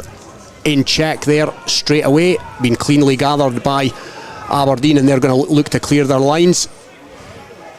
And that's a kick by the young scrum half Patrick Ritchie, and he's made reasonable ground with that. It's going to be a line out to Gala over on the far side of this Netherdale stand, maybe 8 or 9 metres outside the Aberdeen 22, so a good first attacking platform for Gala here. Yeah, well, now it's the exact turn of Kyle Scott there for Gala. He's now got to get his arrows in check as well, and it's a 1-for-1. If you can do it, we'll do it better. Yeah, Kyle Scott, an impressive member of the Gala squad last season, as they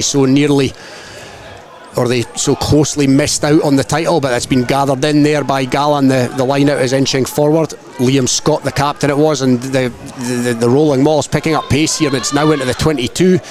Looks like young James Glendinnings's in there now. Is he going to be able to get to ground? Yes, he is, a powerful young man, and it's going to be Lachlan Johnson. He's found the new man, Glenn Bruff, down from Orkney. Gala liked the look of him when he was here recently on a trial, and now it's taken in by the massive figure that is Marius Tamasitas. He makes ground every time he touches the ball. Now here comes McCavanagh, his first touch. He's a big centre field just inside the Aberdeen 22, and it's going to be the scrum half Lachlan Johnson again. This time he feeds the prop Glenn Bruff. A couple early touches for him. Gala inching forward here. Johnson comes back in field towards the posts. Now, is there an Aberdeen player lying over the ball there? No, Scott Cubitt is happy enough with that, and it's going to be Ben Gill playing scrum half in off his wing to Harris Rutherford. John Turnbull now, 2022 Gala brawl lad. Gala not making too much headway here just inside the Aberdeen 22, but they're maintaining possession. Now it's Harris Rutherford, and that's a clean break, however, and it's out here, and it's going to be the first try to Gala. And it's Callum Pate, the fullback, the new addition from Harrington. 2 tries last time out against Watsonians, and that's a third for him, and that's an amazing start for Gala. Well, that's a straight Ben Gill saw that the 9 was Lachlan Johnson was in the ruck there, got the ball distributed fast. John Turnbull, McCavanagh draw the men, set it up right again, straight out of the pass. A good break by number 4. Taylor Wilson there with a clean break, got through his tackle, and then just sent Callum Pate on straight across the try line. He did indeed. Taylor Wilson can play in the back row there, and he showed a turn of pace. That was a nice break by him, a tidy break, and with no more than 3 minutes on the clock, it's Gala 5, Aberdeen Grammar 0 with a kick to come, and that is just the start that Stuart Johnson and the rest of the Gala team would have wanted to ease Gala into this game. Yeah, well, it's we've known it ourselves, Robin. We've seen many games of rugby. It's always easier when you're in front, and now you can really dictate the pace, you can dictate the tempo, anything where you want to play on the park. It's now all at Gala's discretion. It certainly is, and it's going to be Harris Rutherford with his first attempt at a conversion. He's possibly 10 metres in from the far touchline here at Netherdale. He's a right-footed kicker. He begins his run up. He's got a decent strike on that. Has that gone over? Yes, it has gone over. So the perfect start for Gala. 7 points to 0 here against Aberdeen Grammar at Netherdale, and there's not even 4 minutes on the clock. So the perfect start for Gala. Gala, the only team to win with a bonus point in week 1. Of course, the games last week were all postponed, so Gala in good enough fettle at the moment as Aberdeen get us back underway. It's going to be caught here. No, it's been allowed to bounce, and that's a mistake by Gala, and it's came back into the grateful hands of Ben Ingles, the skipper. Now Aberdeen with their first chance to mount an attack, and the good hands there taking them up towards the 22. It was Stuart Cameron coming at the line from fullback. He put boot to ball, but it's been mopped up by Gala. 10 metres or so inside their own 22. Now they'll be looking to clear their lines clearly here, as it's going to be hit up by the forwards. I thought he might go back to Rutherford, who was in the pocket, but I think the forwards are going to have a rumble first. Yes, they are. It's Johnson again to Kyle Scott. Now is there a Aberdeen player over that? No, it's going to come back on the Gala side. So Gala, that's a loose pass, but it's been gathered in. No, it's gone forward. So as we see so often, teams score a try, then they just go off the boil a wee bit. Maybe a lack of concentration, but Aberdeen with a chance to attack here deep inside the Gala 22 with a line out. Well, I mean, I was the kiss of death there. I talked about how it was all at their dictation from then on, and then, rule 1 of not to do in rugby is let the ball bounce from a kick-off, and Aberdeen said, okay, we're going to have that, you're going to play in your own 22, and Lachlan Johnson couldn't handle the pressure and threw the ball out and gave a forward pass. Yeah, it looked like Glenn McCrum was going to come forward and claim that kick-off, but I think he maybe got a shout from someone else, and that led to a wee bit of confusion. But either way, it's an Aberdeen scrum over on the far side at Netherdale here, 15 metres in.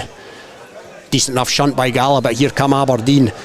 Knudsen, the playmaker, and that's a half break, and it's come back here to number 12, which is Pete Gaston. Now it's come back out to the fullback. Is the fullback in here? No, he's been held up just short, but it's an Aberdeen knocking on the door here, very much so, inside the 5 metre line, attacking this Gala line. Has it come back on the Gala side? Yes, it did, but illegally so, said the referee Scott Cubitt. Now Aberdeen, did they tap and go there? No, they didn't. The captain Ben Ingles thought about it, then he thought better. Now what's being said here by the referee, it's definitely going to be a penalty. Now what do you think Aberdeen are going to do here?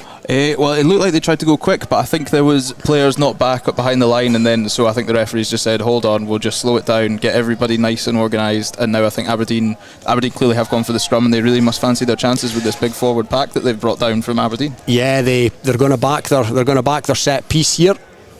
They obviously fancy it. So we have an Aberdeen scrum on the Gala 5 metre line, 12 or so metres in from this near stand side at Netherdale. Gala 7, Aberdeen 0, 7 minutes gone. Aberdeen have got the shunt on here, and another penalty's going to come. Lachlan Johnson's kicked the ball away. Is it going to be a word, or is the card going to come out? He is prone at times, Lachlan Johnson, to a wee bit of a rush of blood, but the referee's going to let that one slide, thankfully for Gala and thankfully for Lachlan Johnson. So it's another penalty in an identical position. 7 minutes gone here at Netherdale, and Aberdeen are going to revert to type and take the scrum again. And yeah, it looked like they had a wee bit of a shunt on there. Yes, well, I remember we spoke to Nat in the build up today, and when I was talking to Nat before the game started, he did say he was very pleased with the forward pack they'd managed to amass for today's game. Obviously they managed to get the players all ready, and it was good to go from there. So I think we'll see this a lot today. I think it'll be a lot of scrum dominance from Aberdeen. So head and feet to Aberdeen. Now here they go again, looking to get the shunt on. It's held at the number 8's feet, but no, number 8 picks and goes. He's got a wee bit isolated, has he? Can Gala get in over that? No, it's going to come back on the Aberdeen side, just so, in the shadow of the post, maybe 7 metres from the Gala try line. Aberdeen are going to build again. The big forwards rumbling forward, stealing a metre here and there. Back now to Johnny Spence, the open side flanker. Spence gains another metre, but Liam Scott's in over that, as is his want. We've seen a lot of that last season from Liam Scott, but again it's come back on the Aberdeen side. Back again to the big forwards, running off their standoff. Sam Knudsen. That looks like it's going to be the game plan this afternoon. Knudsen again. Knudsen's found a runner, but again Gala's defence is holding firm for the time being, at least. Aberdeen are going to set it up again here, 5 metres again from the Gala line. Good sustained pressure here from the men from the north. Now they've inched forward 4 metres or so maybe from the line now. Rumbling forward, all in the forwards as it currently stands. It's came back again. Scrum half Ritchie. Ritchie finds a runner, but again, manful defence from Gala. Aberdeen knocking at the door here, back in the hands of the captain, Ben Ingles. He's been prominent in this match so far, a willing carrier. Now the big number 8, Paddy Mulholland, voted their most improved player last season. That's a big hit on the... it's been fumbled forward. And that's a let-off for Gala. The big second rower was on the charge there, and he tried to reach over the line, but he's fumbled it, and Gala were pleased enough. Yeah, they've got to be happy with that. There was... Oh, no. He must have come back for a penalty there, Robin, and they've taken quickly and gone over the line. Yeah, we didn't see the referee's arm out to indicate that advantage was being played, Sam, but they've certainly came back for a penalty that was maybe 5 metres from the Gala line, and as well as catching us unawares, he's caught half the Gala team unawares as well, the Aberdeen player, because he tapped and goed. Half the Gala team were sleeping at the wheel, and Aberdeen have scored. It's Gala 7, Aberdeen 5, 7 minutes on the clock and kick to come.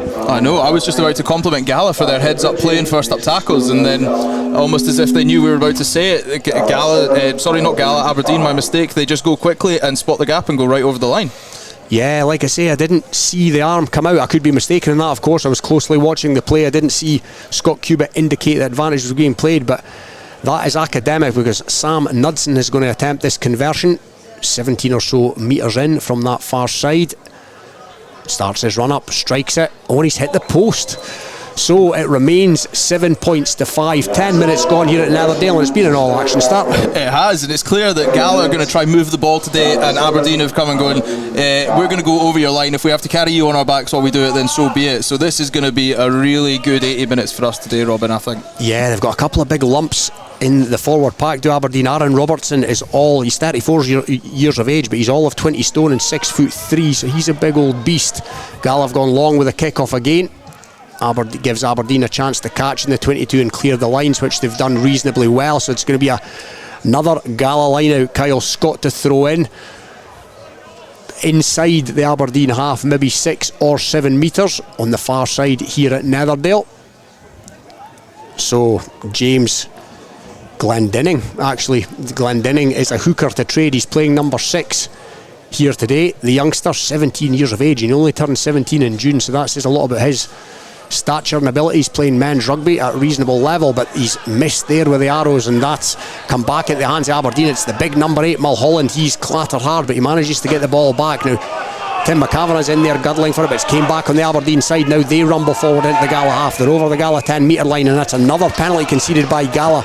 Scott Cubitt clear in his instruction there to the Gala players who'd infringed. I think it was John Turnbull who had illegally entered that ruck, so it looks like there's an Aberdeen player down here. I think it's the captain, Ben Ingles. He's back on his feet, the physio is on. Penalty's going to come to Aberdeen just inside the Gala 10 metre line, centre field. He doesn't look in the best of health here, Ben Ingles, actually, and that would be a blow to Aberdeen. They don't want to lose him at this stage. Okay, let's bring you up to date with events happening elsewhere. Watsonians against Boroughmuir Bears in the Super 6, 31 points to 10. That game is over. That kicked off at 1 o'clock today. Edinburgh Accies 0, Hawick 3, Musselburgh 0, Selkirk 7 in the Premiership. In National 1, it's obviously Gala 7, Aberdeen Grammar 5 here. Kelso 7, GHK 0, and Stirling County 3, Ayr 8. So, yeah, you join us back here. Sam Knudsen, the Aberdeen standoff, didn't fancy a crack at the post. He sent the ball down the touchline, and it's going to be an attacking Aberdeen line out 15 or so metres from the Gala line on the stand side. And it's going to be Ingles to throw in, back on his feet. Not the cleanest of lineouts, but it's been gathered in by Mulholland. Again, another one of the big players in this Gala, in this Aberdeen pack. The forwards rumble on again. Inside the Gala 22, Ritchie to Knudsen. Knudsen's got a willing runner there in the form of Craig Shepherd. Aberdeen giving it a wee bit more air here, but they're not making too much ground when it's been stolen by Tim McCavanagh, the big Londoner.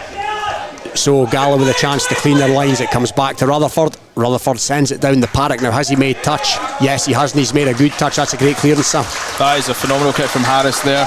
He didn't get much time to think about it as well. That looked more just purely on instinct, and that's when you spot in a young player that they know rugby, and when you just put a kick like that in, I think, but that really takes the pressure off what has been a dominant up-front attack from Aberdeen in the opening 13 and a half minutes. Yeah, he dropped right into the pocket there, Rutherford, back inside his own 5 metre line, and he sent that into the Aberdeen half, just into the Aberdeen half, admittedly a metre or so, and it's going to be a line out to Aberdeen. 7 points to 5 in Gala's favour here at Netherdale. 14 minutes on the clock, and it's another Aberdeen line out. It's been palmed back, but it's came back on the Aberdeen side, but it's been fumbled by Nuts, and however it's gone backwards, but it's cost Aberdeen territory. They're back on their own 10 metre line now, but they've cleared out that ruck well. But the Gala players came through there and caught the 9. Now there's a break on here, and that's going to be a try for Gala, is it? He's going to go in. Yes, I think it's number 4. It's Taylor Wilson, the second row, and we mentioned before that he plays a bit of rugby in the back row, and he run in there from fully 22 metres, Sam. Yes, that was phenomenal. It was heads up play. I think it was Lachlan Johnson, the 9. He spotted the ball, came out.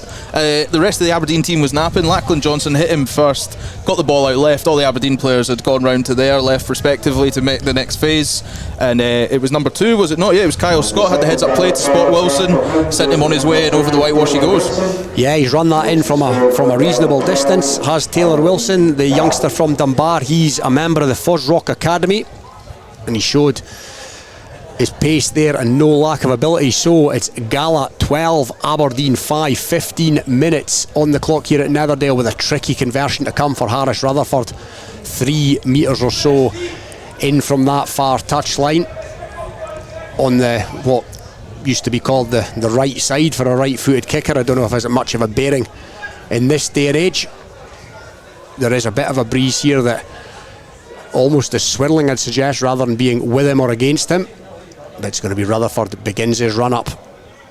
Successful his first kick. He's possibly got under that. Rutherford, I beg your pardon, and I apologise to young Harris Rutherford. He's struck that sweetly enough to see it clear the posts and ding dong stuff. Yeah, it's great. I mean, Harris last 2 weeks ago was phenomenal with 5 or 6 kicks against Watsonians, and he's clearly came back with the same form. Those boots must still be hot from 2 weeks ago, because he is just not missing. Yeah, that was a great kick from over on that far touchline. He's 2 from 2. Aberdeen kick off, and that's a good kick off. It's going to drop in and around the Gala 10 metre line, but it's gathered up gleefully by the Gala try scorer Taylor Wilson.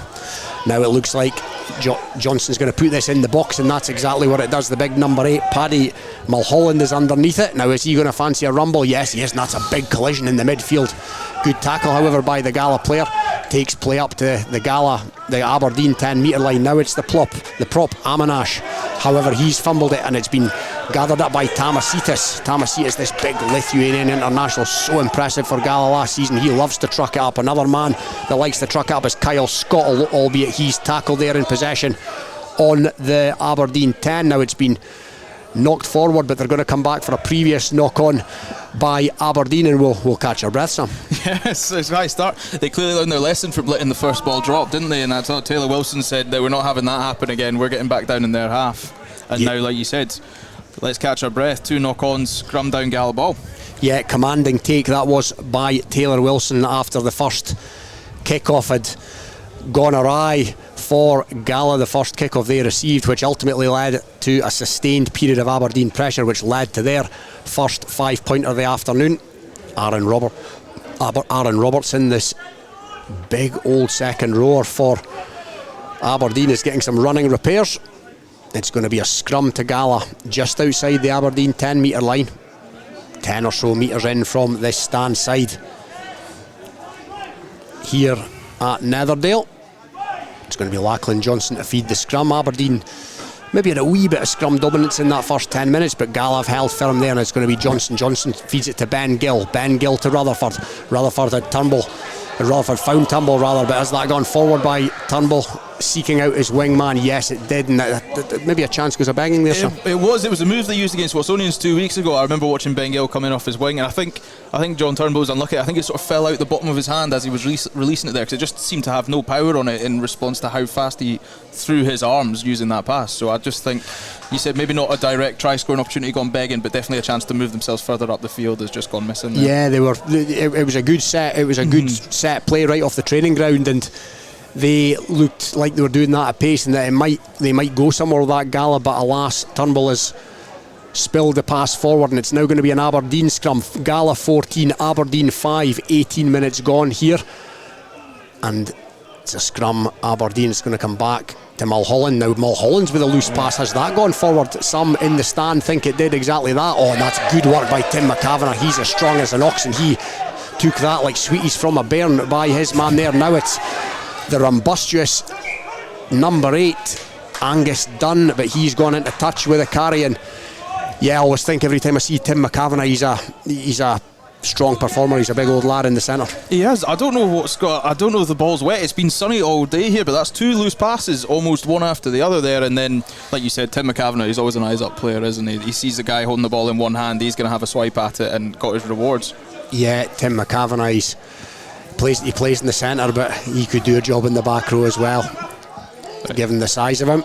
But Aberdeen have won that line out clearly. Now here they come. Knudsen out to Gaston. Now there's a penalty coming here for Aberdeen. They're still deep in Gala territory, but they've got the advantage.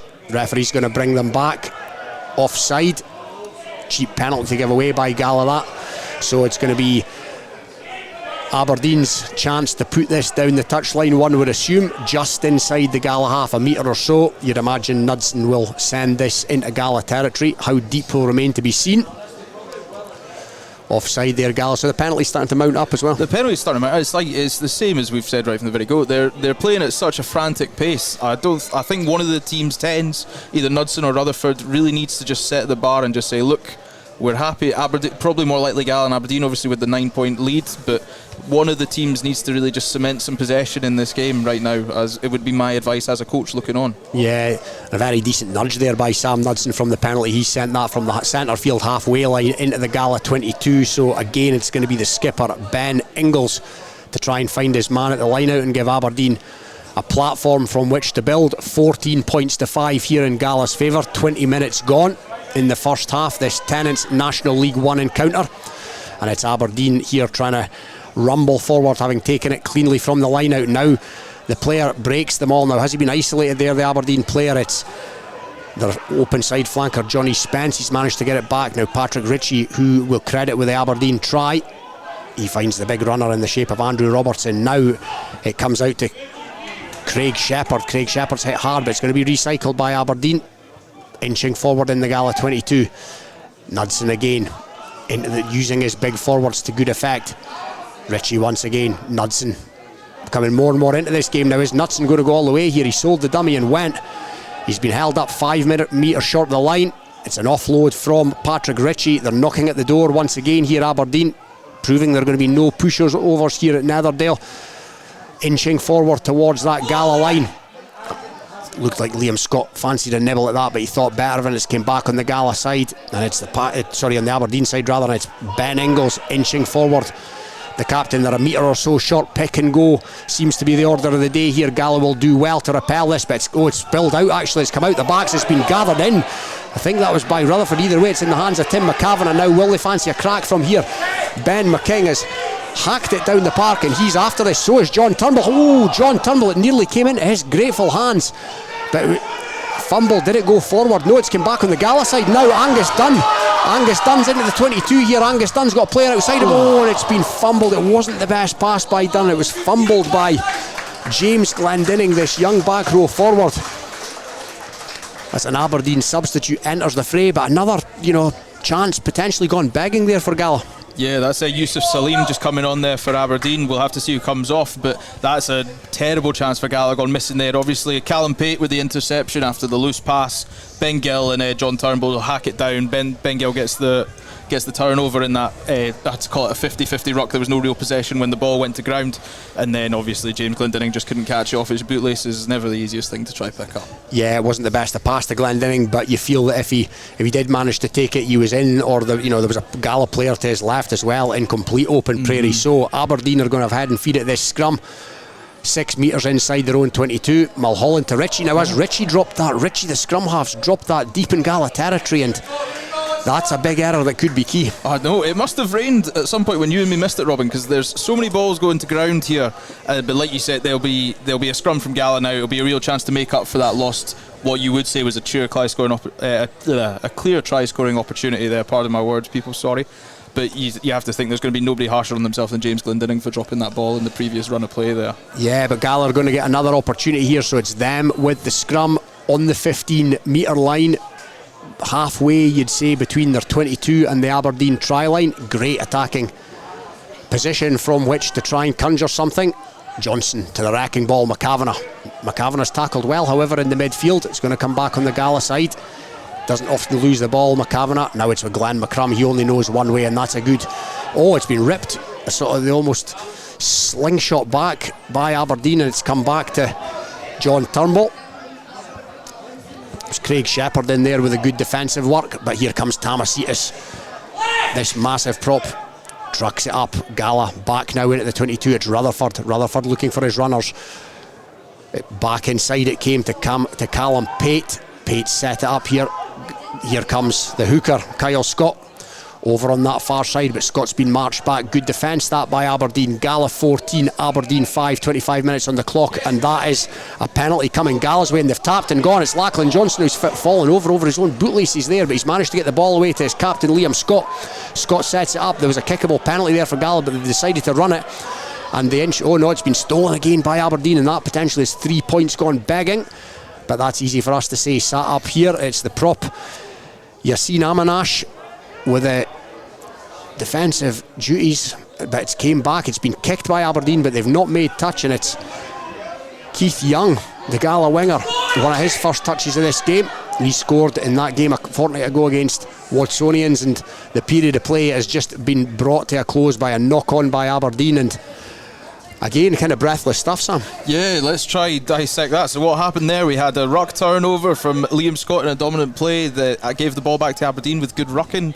Then you had Keith Young take it back in, but obviously that all started off with Lachlan Johnson's quick tap and go, and then just happened to slip and slide at the wrong time and just turned the ball over. Yeah, there's potentially a kickable penalty. We're going to go to Stuart for an update. Yeah, I've got some latest scores for you. Embrackie's 0, Hawick 3, GHA 0, Mar 7 in the Premiership this is.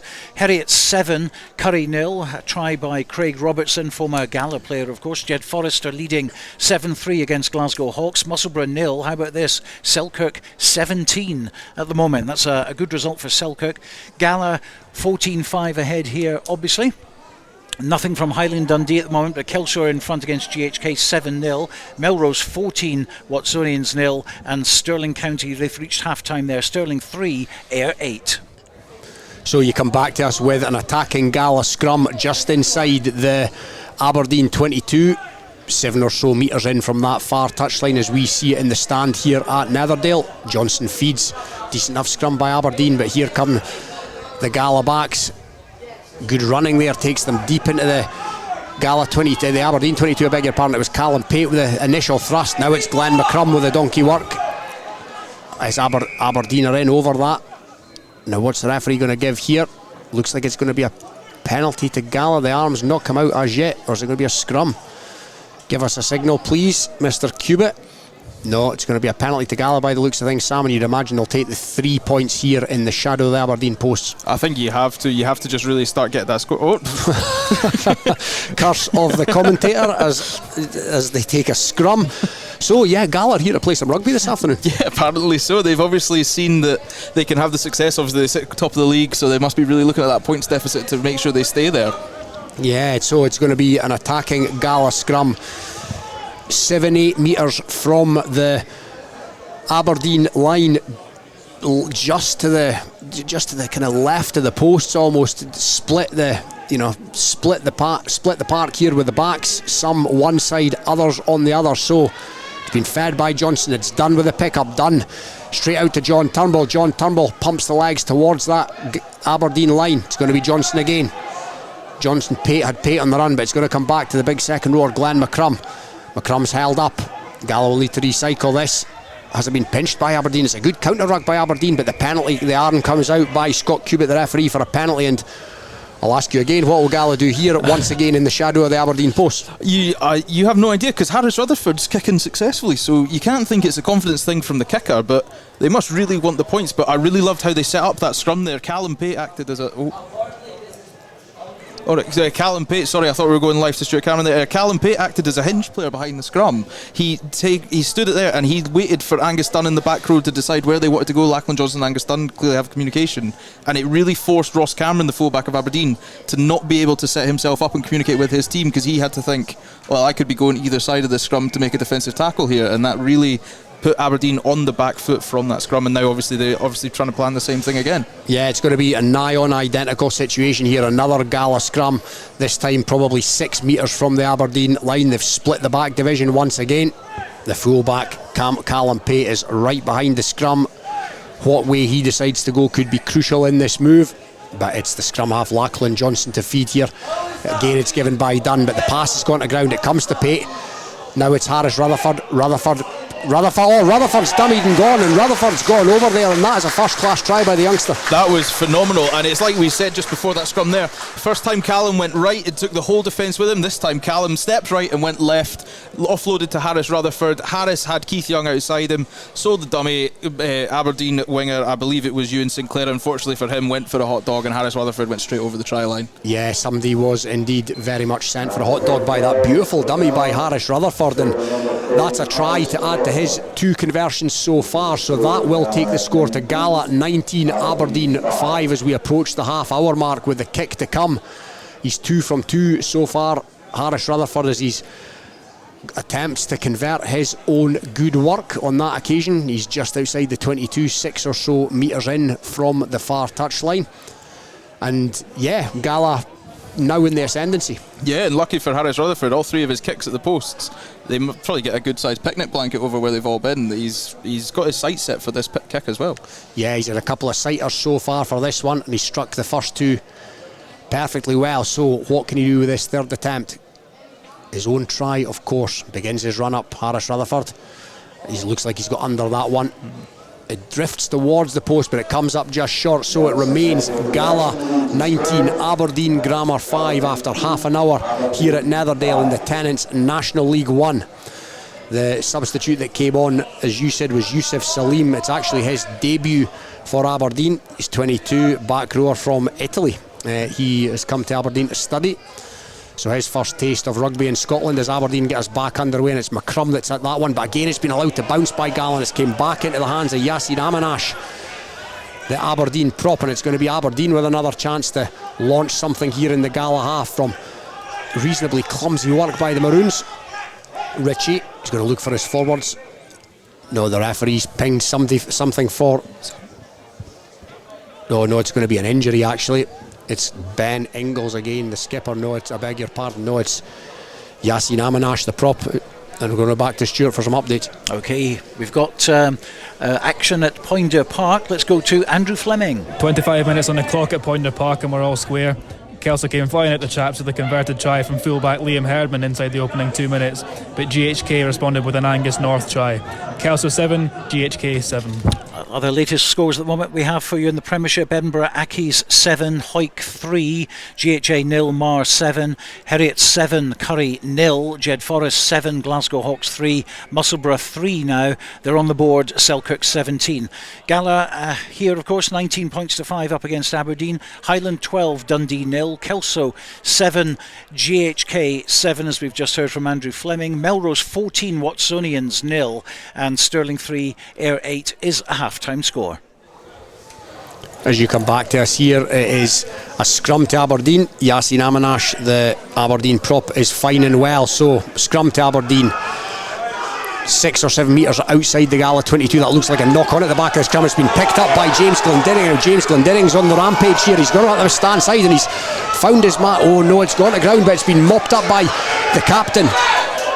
of Gala, and it's now out to Harris Rutherford. Harris Rutherford's got John Turnbull. John Turnbull's got a Gala player on that far side. It's Keith Young. Will Keith Young cut back and score? Keith Young is going to do exactly that, and that is a breakaway try, Sam, and that brings up the bonus point. Wow, that's a bonus point within 32 minutes. You can't ask for more than that. But what a shift by Lachlan Johnson and the Gala back row. I said at the start, the fire department, they're putting everything out. That was a rare time you see them with the ball. James Glendinning with the goose step and the 25-metre run. Liam Scott and Angus Dunn making sure their teammates getting well supported, and then the backs just do what they do. Crisp, flat passes, sends Keith Young in on the far side of the pitch from us at the big stand. Yeah, it was good. It was good composed play by Gala after it came off a scrappy play by Aberdeen. It was very much off the cuff by Gala, and you mentioned that back row there. They caused all kinds of problems for the Aberdeen scrum half Patrick Ritchie, and Lachlan Johnson was all over him like a rash at that scrum as well. It's popped out the side into the grateful hands of James Glendinning, and he's like a raging bull up this near side. And again, you mentioned it before, it's going to be another conversion attempt for Harris Rutherford, pretty much where he's had all his conversions from so far. Gala at least being consistent when it comes to the positioning of the try scoring. So he's 2 from 3 so far, Harris Rutherford, and yeah, Gala, there's daylight now in the first 15-20 minutes it looked like a fairly evenly matched contest, but early days still-ish, but it's probably Gala's to lose from here. Yeah, you'd have to think so. I'll dissect that scrum after this kick. Struck by Rutherford, and he's pulled that, I think, to the left. So 2 from 2 for Rutherford. It's 24 points to 5 minutes to half time. Yes, and just going back to that scrum that obviously Gala capitalised on, you've just had a prop down injury, and then you have the scrum, which is never easy, especially when your prop is the loose head prop, the open side prop, loose head prop. But then obviously the ball got stuck under Paddy Mulholland's feet, and then that just set them on the back foot right from the beginning. Yeah, it was a real old mess, but it's kicked off again, and it's been as it was the last time there was a mess of a kick-off by Gala.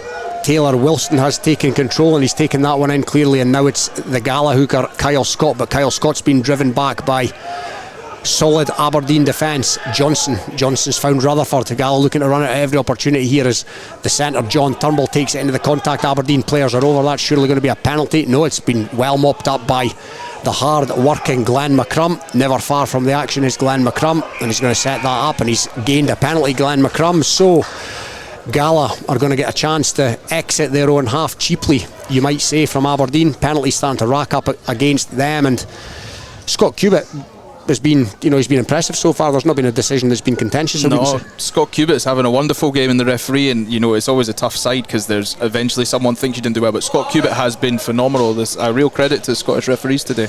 Yeah, and just to remind the listeners that at Tennent's National League 1 level there are no assistant, or there are no official assistant referees. The old school touch judges are provided by the clubs, so the referee's got nobody in his ear. He's got it all to do on his lonesome, but he's doing very well thus far. Scott Cubitt. It's going to be a line out. Harris Rutherford has put it down the touchline. It's going to be a line out right on the Aberdeen 10 metre line. Oh, it's as squint as can be. We could see that from here. The throw from Kyle Scott, so it's not going to be too damaging given the position of the field, but Scott will want to rectify that. Yeah, I think it was James Glendinning's taking the throw, but yes. Yeah, I beg your pardon. It was alright. He's at the far side of the pitch. We can't see, but what it is. So it's been a real analogy for the game of they do so many things well, but then just at a simple moment they just make a real lapse and a creative error. But one thing I've really noticed in this first half has been the crispness of Harris Rutherford's pass. You'll see it. We've got a good example to look on from it now as he'll be passing the ball towards our direction. It's so flat and it's so level in the air as well. It's a real credit of a skill that he's got. Yeah, he's a skillful operator, the youngster. He was in the Borders Academy. This could be trouble for Lachlan Johnson. Lachlan Johnson's palmed at that, but yeah, I think he's going to get away without a card. Not the first time we've said that this afternoon. He's done well to put some distance between himself and Scott Cubitt since he's blown the whistle. Yeah, and it's going to be Knudsen, the Aberdeen 10, to take this penalty and send it down towards the Gala 22. Another good kick from Knudsen. So much of this game, Sam's been played on that far side. Yeah, sorry. Yeah, and we're going to have another line out here, not for the first time this afternoon. It's going to be Ben Ingalls, the captain of Aberdeen, to try and find his man. So 24 points to 5 in Gala's favour. 2.5 minutes remaining in this first half. according to the scoreboard clock, and it's Ingles. Ingles has found, oh no, it's good disruptive work again by Glenn McCrum, but illegally so, says Scott Cubitt, the referee. So it's going to be a penalty now, 7-8 metres outside of the Gala 22. Aberdeen here look like they're going to send it again down towards the corner. It's going to be that man Knudsen, over 150 games for the Northerners. Yeah, he sent it down, not quite into the corner, maybe halfway between the 22 line and the Gala try line, but certainly a good attacking position from which Aberdeen will look to get something before half time. Yeah, they're clearly looking to really set up this line out, because they've not had the cleanest ball from it throughout this first half, but they are really persevering with it. So they must think that over the long run of the 80 minutes they can really dominate this asset of the game, or this facet of the game. Yeah, and here they come. Ingles again, he's found his man very cleanly that time, and Aberdeen are going to try and set the rolling maul. It's in the hands of the prop Yasin Amanash at the back here as they inch forward, but Gala inching it towards the touchline. They've done reasonably well to repel that, and Aberdeen are going to have to bring it out through the backs. That's been fumbled now. Did it actually, was it knocked on, or was it kicked forward? It was kicked forward, says referee Scott Cubitt, but Gala are in possession and they'll look to clear their lines here. They're going to have a trundle up through the big forwards first of all, none bigger than that man Marius Tamasitis. Now has Rutherford dropped in the pocket. A loose pass by the scrum half Johnson. Did that go forward? The referee says no. So Gala, here they come again with another opportunity to clear their lines. Looking like they're trying to play for everywhere, Gala, but Johnson's put that up into the box and it's went over the touch line. So it's going to be yet another Aberdeen line out just outside the Gala 22, and as we said before, Gala are here to play some rugby. Yeah, they really are trying to get as many points on this board as they can. I don't know whether somebody told them the clock stops after 40, but they're really persevering with it. But now we get to see another Aberdeen line out, and it's clearly Amanash is sort of the centre forward. They've got a prop situated at the back of the line out, and he has been mopping up every maul they start from, so it'll be interesting to see what they plan here. Yeah, oh no, it's been stolen again by Gala at the front of the line out. I think it was possibly McCrum again, really making a nuisance of itself, but somewhere along the line there it's been knocked forward by Gala. Craig Dodds suspended, of course, at the moment. He is part of the Gala coaching team. It would appear today just in front of us, our commentary position. He was less than happy with that facet of play there. He made his feelings known just in front of us, but it's going to be, it's almost a Groundhog's Day situation for the last 5 or so minutes here. Aberdeen possession, line out, scrums, etc. over on that far side just inside the Gala 22, and it's going to be a scrum this time which will be fed by their young scrum half Patrick Ritchie, voted the club's half back of the year at May's end of season awards. So it's Ritchie to feed the number 8 Paddy Mulholland. They're trying to get the shunt on here, but Mulholland's picked up and passed straight to Knudsen. Oh, that's a good line cut there by Pete Gaston. We spoke about him beforehand, but Gala have turned that over. Great defence again by Gala, 10 metres from their own line. Now will they look to clear their lines? No messing about here. It's back from Johnson to Rutherford, and Rutherford's not only cleared the touchline, he's cleared the fence, and there's 40 minutes on the scoreboard clock. Is the referee going to bring proceedings to a close? Now there's play here to come in the dying embers of this first half, so once again it's going to be another line out. An awful lot of this first half been played over on the touchline, and again it's that man Ingles looking to find his man like he did the last time. It was a clean take, but Gala, once it got to ground, managed to make a nuisance of themselves. And again Gala have got a hand in there, but it came back on the Aberdeen side. No, it's been knocked forward first of all by Taylor Wilson as the referee Scott Cubitt brings proceedings to a close here at Netherdale in the Tennent's National League 1. It is Gala 24, 4 points, there's 4 tries rather in the bag already. Gala 24, Aberdeen 5, and as we said earlier, Sam, it looked even enough in the first 10-15 minutes, and then Gala have pulled away. Yeah, Gala really, they absorbed that initial 10-15 minutes bombardment of their line by Aberdeen. It was up front hits and it was big collisions, but Gala really fronted up in those tackles, made the most of it, and then beat them for pace. They did indeed. So as the Gala players disappear down the tunnel, Aberdeen are going to form a huddle in the centre of the field, and we're going to cut just now. Join us again shortly. Okay, thank you to Robin and Sam there, doing a good job, and so are Gala on the pitch as well, 24 points to 5. Let's bring you up to date at the moment with the latest scores. Watsonians 31, Boroughmuir Bears in the Super 6 10. That's a full-time score. That game played at 1 o'clock. Latest from Raeburn Place, Edinburgh Accies 7, Hawick 3, GHA 0, Mar 14, Heriot 7, Curry 17, Jed Forest 12, Glasgow Hawks 17, and Musselburgh 3, Selkirk with a bonus point already, 29. A good result for them so far. International 1, it's Gala 24, Aberdeen Grammar 5 here at Netherdale. Highland 19, Dundee 0, Kelso 15, GHK 7. Melrose 21, Watsonians 0. We're still waiting on anything from Stuart's Melville against Biggar at the moment, but Stirling County that kicked off earlier today, it's currently Stirling 10, Ayr 11. International 2, Boroughmuir 21, Berwick 6. We'll hear from Hugh Brown very shortly on that one. Cartha Queen's Park 0, Kirkcaldy 19, Falkirk 9, Newton Stewart 7. Nothing in from Hamilton Glasgow Accies at the moment, but Lasswade 7, Preston Lodge 5, Peebles 12, Dumfries 0, and I can go into East League 2 for you. Hawick Lindeen 3, Livingston 10 is the latest score, and coming towards the end on the other pitch in Netherdale at the moment, it's Gala YM 21, Earlston 0 in the derby. We'll have more information for you very shortly. Based in Galashiels but covering the whole region and beyond, Borders Mortgage Hub is your one-stop shop for all things mortgage related in the Borders. Visit us at bordersmortgagehub.com or call us on 01896 807 008. That's 01896 807 008. Borders Mortgage Hub. Mortgages for the Borders in the Borders. Hello, this is George Ingalls here, and I'm thrilled that my songs are now available on 2 albums, Anthology and Lockdown Blues. Late in the evening, she's wondering what clothes to wear. Both available on iTunes to download and stream. I am the train, been gone since 69. George Ingalls Anthology and Lockdown Blues. Check them out now on iTunes and other digital sites. Hi, Nicky Walker here, Curriculum Learning Manager for Sports and Outdoor Activities at Borders College. Have you ever considered turning your passion for sport into a rewarding career? If so, then why not get in touch at borderscollege.ac.uk/sport. Borders College, regionally focused, globally engaged.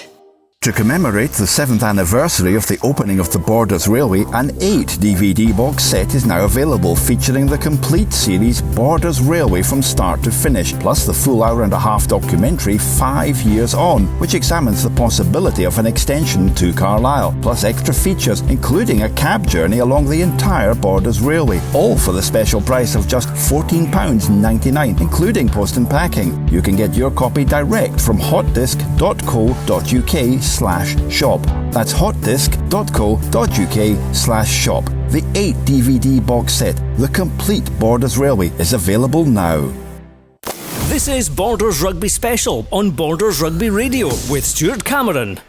Well, let's check in with Hugh Brown. He's at Meggetland for Berwick's trip to Boroughmuir in National League 2. The first time the two have ever met. What's the latest, Hugh? 3 converted tries from skipper Ali Bain, fullback Amy Stevens and number 11 Jack Robertson have given Boroughmuir the upper hand in this game. It started well for Berwick though, with captain Jack Webster kicking 2 penalties in the first 18 minutes, and the visitors dominated early play. But those 3 scores I mentioned mean that Berwick have it all to do in the second 40 minutes. Half-time at Meggetland, Boroughmuir 21, Berwick 6. So Berwick an uphill task there at Meggetland against Boroughmuir. It's exciting times there for both clubs really at the moment. Yes, indeed. It's as you said before, it's a historic occasion. They've not met at senior level before, and yeah, all credit to Berwick. You know, they came up last year, and they'll be looking to secure a foothold in that division and be looking to kick on from there, no doubt. I think we can go to Poynter Park now. Andrew Fleming will be there. It's half-time at Poynter Park and Kelso lead GHK by 15 points to 7. A converted try after 2 minutes from fullback Liam Herdman got the home side off to the perfect start, but GHK responded well and levelled through a converted Angus North score. Kelso got their second try through Keith Melbourne shortly after the half-hour mark, and Dwayne Patterson added a penalty shortly before the break. Kelso 15, GHK 7. Thank you very much indeed to Andrew Fleming. Well, the team's just about ready for the second half. Aberdeen certainly are. Gala haven't actually returned as yet, but just going over some of those scores with you, Robin, at the moment. And Musselburgh at Selkirk, 29 points to 3 at half-time. I didn't see that coming.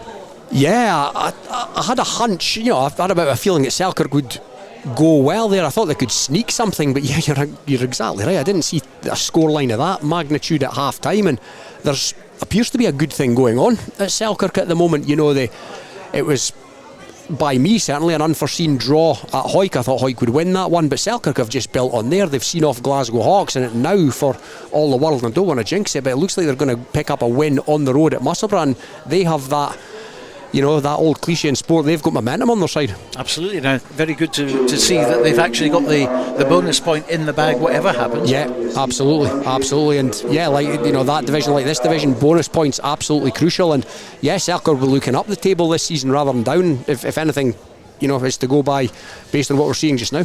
Edinburgh Accies 7, Hawick 3. Hawick took the lead there with a Kirk Ford penalty, but Edinburgh Accies come back there, but of course Edinburgh Accies last week destroyed Mar by over 50 points, so sounds like Hawick going reasonably well.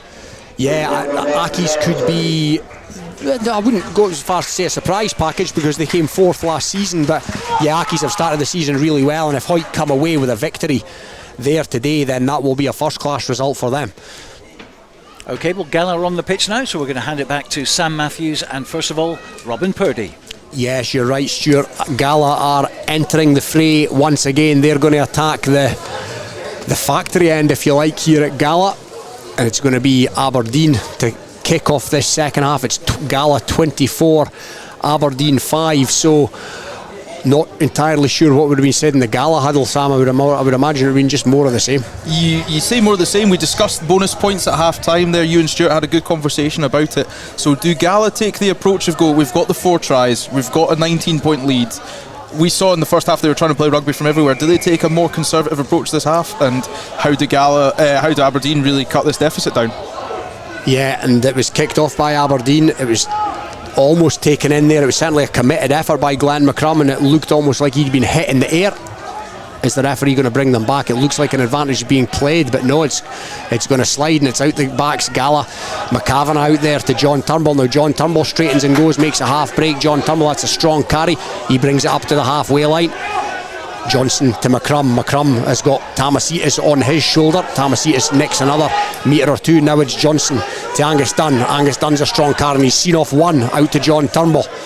John Turnbull goes back in field away from the touchline right in front of this stand here at Netherdale, and again it's Tamasitis with the big carry. Takes 2 if not 3 Aberdeen players to drag him to deck. Now it's going to come back. Have Aberdeen got a hand in there? Actually they have, but it's illegal, as the shrill of that whistle will probably tell you. So it's going to be a penalty to Gala early in this second half, 8-9 metres outside the 22. I think that was against Tavian Osborne, this Welsh blindside flanker. No thought of Gala going for the penalty, or the penalty to the post, as Harris Rutherford has sent it down towards the corner. So Sam, it's going to be an early attacking line out to Gala. Yeah, and Harris Rutherford's answered my question for me of whether they're playing conservative. Clean shot of the post, and he says no, we're going straight to the corner. Yeah, and it's going to be the blindside, or today's blindside flanker, James Glendinning, to throw into this line out. Normally a hooker, but he's playing in the back row today. So here we go. It's a good enough throw, but there was a mix up there, I think, with the jumpers. The timing was out, and Aberdeen now have mopped it up, and that's some good work there by the big number 8. I think actually it was Callum Reddish perhaps, but anyway, it's been gathered in by Ben Gill for Gala, so it's been lost by Aberdeen now. Oh, there was a open prairie in front of Glenn McCrum, but he's dropped it, and now Aberdeen come up with possession. Now Aberdeen have dropped it, and Sam will stop and catch breath there after what was a harum-scarum passage of play. Yeah, I think the tempo was really set for that as well. James Glendinning just missing his back row partner with the line out throw there, just went over Angus Dunn's outstretched paw. But then, yeah, as you say, there's clearly a few Aberdeen players down just now. I think Aberdeen are asking for the ref to take time off the clock, and Scott Cubitt he's obliging by the looks of things. So yeah, we'll dissect that play there. James Glendinning with the throw just over Angus Dunn's paw. swept up by Aberdeen, and then just, as you said, a prairie of space for Glenn McCrum that he just could not capitalise on, and now the refs just brought everything to a halt with all the small infractions taking place. Yeah, it's Callum Reddish who's having the running repairs, the Aberdeen tight head prop, the 29-year-old.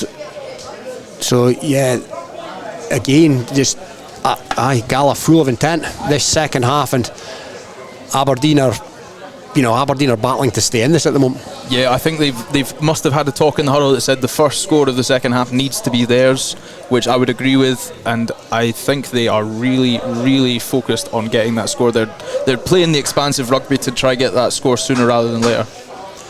So Reddish is back on his feet and he's trundling towards what is going to be a scrum to Aberdeen, a defensive scrum, 7 or so metres inside their own 22. Gala 24, Aberdeen 5, 3.5 minutes into the second half.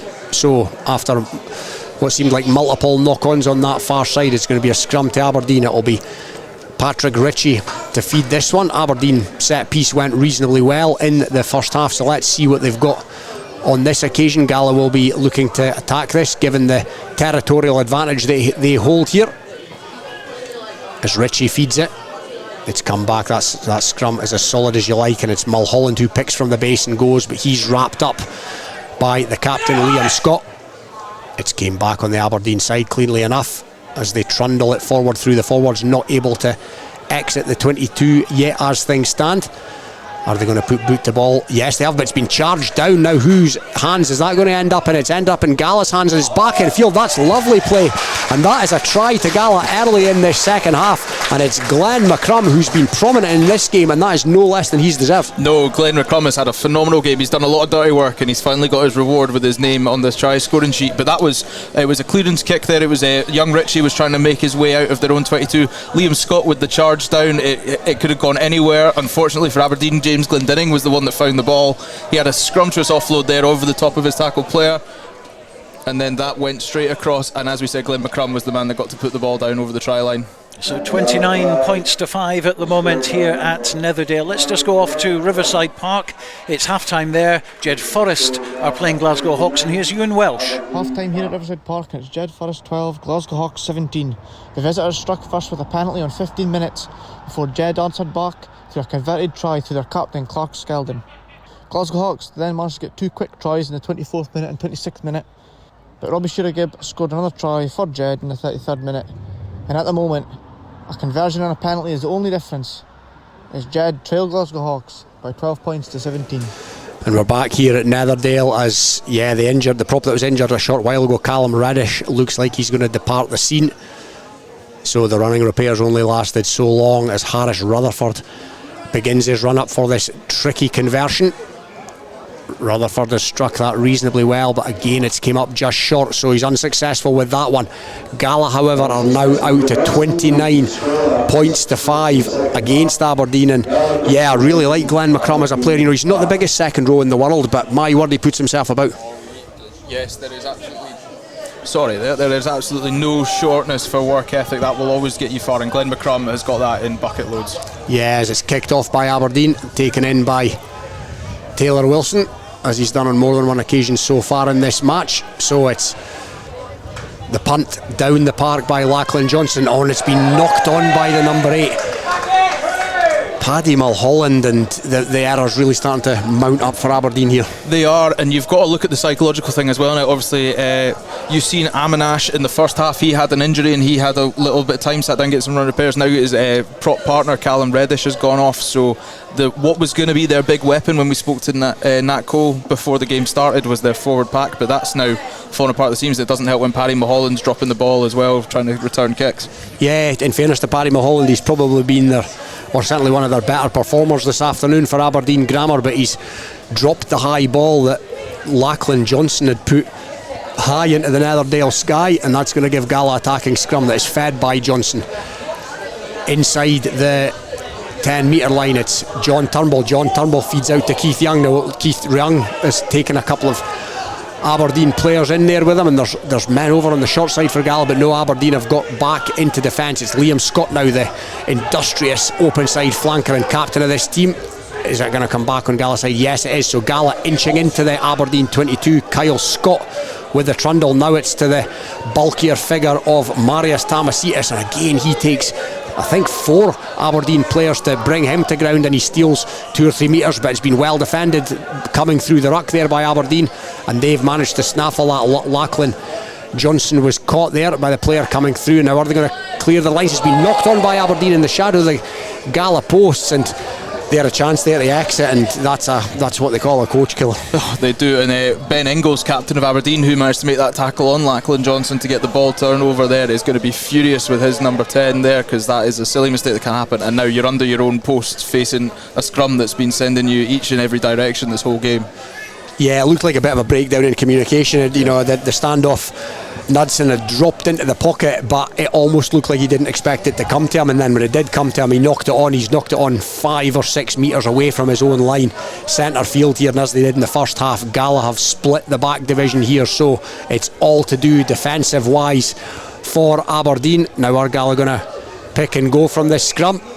No, it's been knocked on by the looks of things, so Gala that time with the error, and that's a let-off. That is a real let-off. Angus Dunn there was just a bit too keen to get that scrum over with. They obviously knew they fancied themselves. I think based on Callum Pate's feet direction, they were going to go right as you look at us, so away from the main stand and really target that far corner.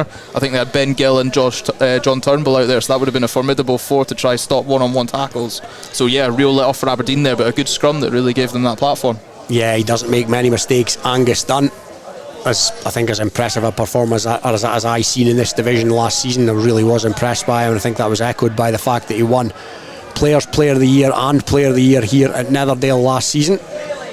His girlfriend Emma Orr has recently been named in Scotland's Rugby World Cup squad as well, no less, so we wish her well, as it's an Aberdeen scrum here. Gala 29, Aberdeen 5. Approaching 10 minutes of this second half gone. Defensive scrum for Aberdeen to be fed by Patrick Ritchie as the referee resets the scrum. Both props have had injuries for Aberdeen, but they've held that one solidly on. But Mulholland's been caught by, I think that was Lachlan Johnson, but he's done well, Mulholland, the big number 8. He's managed to secure possession for his side, and it's back with Knudsen, and Knudsen's found a decent touch there actually, and that's going to bring play back out with the Aberdeen 22, and it's going to be a line out to Gala in and around the 10 metre line. Yes, but that's very Knudsen really had to find touch there, because they used that extra couple of phases, so all the men that Knudsen had behind him to chase the kick had to go in and solve rucks and extinguish fires there. So that was a really good kick from Knudsen to make sure he did find the touch, and yeah, like you said, a really good defensive stand from Aberdeen there to make sure the scoreline didn't get further away from him. Yeah, and John Turnbull has left the field for Gala, as has the second row, Glenn McCrum, who can be most chuffed with his afternoon's work this afternoon. But again, that's a loose line out by Gala, and it's been mopped up by the open side flanker Johnny Spence. Now here come Aberdeen, but again that's been fumbled forward, and it's now going to come back on the Gala side. Oh, and I think that's Niven, the youngster Jack Niven, who's on the field as well, was caught at the base of that ruck. Has that been fumbled by Niven? Yes, it has. So it's going to be head and feed to an Aberdeen scrum just inside the Gala 10 metre line centre field. And we go to Stuart. Yes, a couple of replacements coming on. Whilst that's happening, let's go to Rayburn Place and join Alan Lorimer for Edinburgh Accies against Hawick. Half-time score at Rayburn Place is Edinburgh Accies 7, Hawick 3. Hawick put first points on the board with a Kirk Ford penalty, but Accies then dominated the rest of the first quarter, resulting in a try for Lewis, Wells and a conversion by Vincent Hart. Hawick came back into the game in the second quarter and got close when Sean Muir was held up over the line. Half-time score again, Edinburgh Accies 7, Hawick 3. So scrum head and feed to Aberdeen here on the Gala 10 metre line centre field, and it's Mulholland who picks again to Ritchie. Ritchie's got his fullback Ross Cameron in the line. Cameron's been caught and there's a Gala player in over that. It's Angus Dunn, but he's thought better of it before he got pinged, but here it comes again. It's the big Italian substitute that's come on for Aberdeen who carries that in, but number 17 for Gala, the irrepressible Ewan Dodds, who's entered the fray. He was over that and he's won a penalty for his team, and you know, you're 29 points to 5 down and you see Ewan Dodds over 200 games for Gala, 40 odd games for Watsonians enter the fray. That's not what you want to see. No, that's not what you see, is it? That is a confidence killer. That's you empty the bench and you've just got elite players across the whole for National 1 level. Yeah, not the best of punts from the penalty for Harris Rutherford, but he's managed to sclaff it, for want of a better word, up towards the Aberdeen 22, maybe 5 or so metres outside the 22. Line out on this stand side will be to Gala, and it's going to be number 1, Glenn Bruff, the recent acquisition, to throw into this line out. So he's a multi-skilled individual obviously as well. As the game starts to open up, it's been won at the tail by Liam Wilson. Niven's got McCavanagh. That's a lovely pass to Andrew Mitchell on the charge. He's also came on, the big rangy utility back Andrew Mitchell. Has that been pinched by Aberdeen? Yes, it has. Good defensive work right on the 22 by Aberdeen centre field. So here they come. Oh, that's a big hit by Marius Tamasitis on what was until then a rampaging Aberdeen forward. Speaking of which, here comes another one, but again he's been well dealt with by the Gala defence. They've maybe made a metre or so, Aberdeen. Now it's back to their captain. He's been industrious this afternoon, Ben Ingles. He's really led from the front, in fairness. And they're going to exit here, or they're going to attempt to exit with a box kick from the scrum half, Patrick Ritchie. Now who's under this for Gala? It's Keith Young, the winger. Keith Young's done well. He's back on his feet and he's beat a couple of men, and he's off Keith Young, and he's got players. He's got Callum Pate coming down the stand side. Solid challenge on Callum Pate, but it's back in the hands of Angus Dunn. Now Angus Dunn to Tamasitis. Will he pass it? Of course he will not. And why would he when it takes 3 men to bring him down every time he touches it? There's an arm out here from the referee, so Rutherford's got a free play. Liam Scott. Oh, it's going to it's fed back well, and here comes Rutherford. Rutherford's got men over here on that far side. It's Ben Gill, the winger. Is Ben Gill going to be in on that far side? Ben Gill, he's in, Ben Gill, and that's a great try from broken play. That's phenomenal. It's intelligent rugby there, heads up personified. Liam Scott got tackled, knew the ruck was not going to get there in time, so he just pushed it back down the field, and Harris Rutherford with a one-hand scoop to then carry the play round what would be the potential ruck, and then Ben Gill takes 2 men over the line with him. You just can't stop a man that's that fast with that fast with that strong legs from that far out. It's a try every time.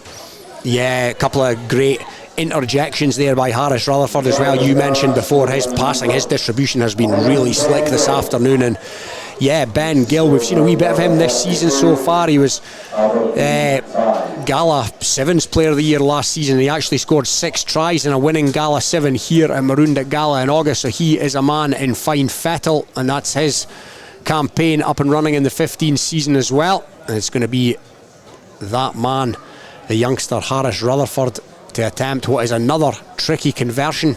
He's not too many easy ones this afternoon, that is for sure, but he's going to have a bash here from out with the 5 metre line, so 3-4 metres maybe in from touch over on that far side. So Harris Rutherford, will he make the distance after coming up short with a couple of them? Here starts his run up. Rutherford, it's a better strike, that is for sure, but it's drifted to the right of the post. So Gala 34 points to 5 against Aberdeen. 16 minutes of this second half gone, and yeah, Sam, that is the game in the bag. Yeah, you have to say so, but for the back of that play there, that all started with Keith Young's brilliant. He swept up, there was a loose kick by Aberdeen, Keith Young took it to ground, beat 3 players, sent Callum Pate up the touchline, and it was really attacking ball from then on and resulted with a Ben Gill try. It was indeed good play from that man Young as Knutson gets us back underway. The kickoff's been knocked forward by Gala, so it's going to be Aberdeen possession. They're going to have a scrum halfway between the 22 and the Gala 10 metre line, so they don't look like they're going to be victorious in this encounter, making the long trip back up the road, but there's still time to leave here with something. Yes, bonus point perhaps. I think you really have to focus on that bonus point now. You know the rules, you've got one of the 4 tries already, so you've proven to yourselves that you can score. It's now really about the mindset and the leadership of the players in this Aberdeen team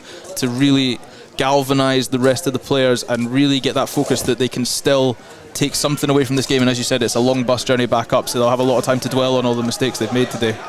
Yeah, and it's a good carry, however, by Mulholland. He's been an impressive campaigner, in fairness. Now it's the substitute Mark Galloway. That's a decent carry by him up to the Gala 22. So Aberdeen mounting the first meaningful attack of this second half. It's Knutson with a little show and go. There's men over for Aberdeen, but the Gala defence has got over.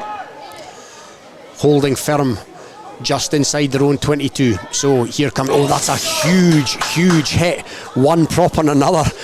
It was Amanash was the recipient of that massive hit from Tamasitas, but Aberdeen have main possession and they've inched forward further into the Gala 22, and they're going to be the beneficiary of a penalty here. There's a penalty, and that's another big hit by the Gala player. I think that was Angus Dunn, but again Aberdeen maintained possession. Dunn flings himself at Ben Renton, the winger who's in looking for work.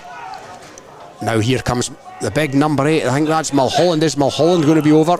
No, he's almost had the ball ripped from his possession here, but I still think they're playing advantage. But they've trundled over Aberdeen, and that looks like a try for Mark Galloway, and yeah, that's deserved on the balance of play in the last few minutes. Yeah, it was definitely deserved on the willingness to take the hits they just suffered there. As we both pointed out in the commentary, I think they heard us gasp. There was some big hits put in by Gala there, but a real commitment and drive from the forward pack of Aberdeen there. Knudsen did really well to marshal those two forward packs round the park to get themselves there, and Knudsen's just gone for the drop goal quickly there. Sorry, Robin, I had to interrupt you for that. No, you're absolutely fine. Knudsen has indeed taken the conversion by way of a drop kick, and he's been successful, so that will take the scoreline to Gala 34, Aberdeen 12. There's still probably too much to do for Aberdeen, but they will absolutely take heart from that. Yes, well, as I was just saying there, they're really trying to look ungalvanised and go, and there's nothing like that when you just get quick big hits and still get that go forward ball, because if you absorb what you'll look at for the bits, especially Amanash there that took a big hit from Tamasitas, he absorbed what could well have been the most power Tamasitas can put into a tackle,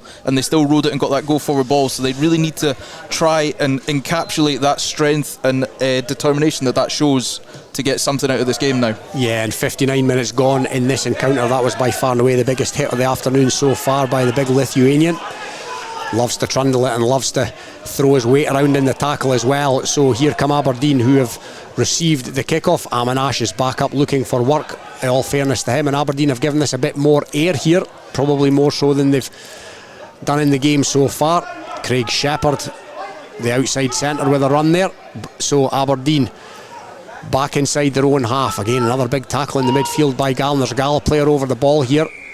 No, but the referee's going to bring them back for a previous Gala infringement. So penalty coming to Aberdeen, 3-4 metres inside their own 10 metre line. It looks like Knudsen's going to nudge it down the park. I think it was a high tackle in there somewhere along the line, given the signal offered up by the referee, Scott Cubitt.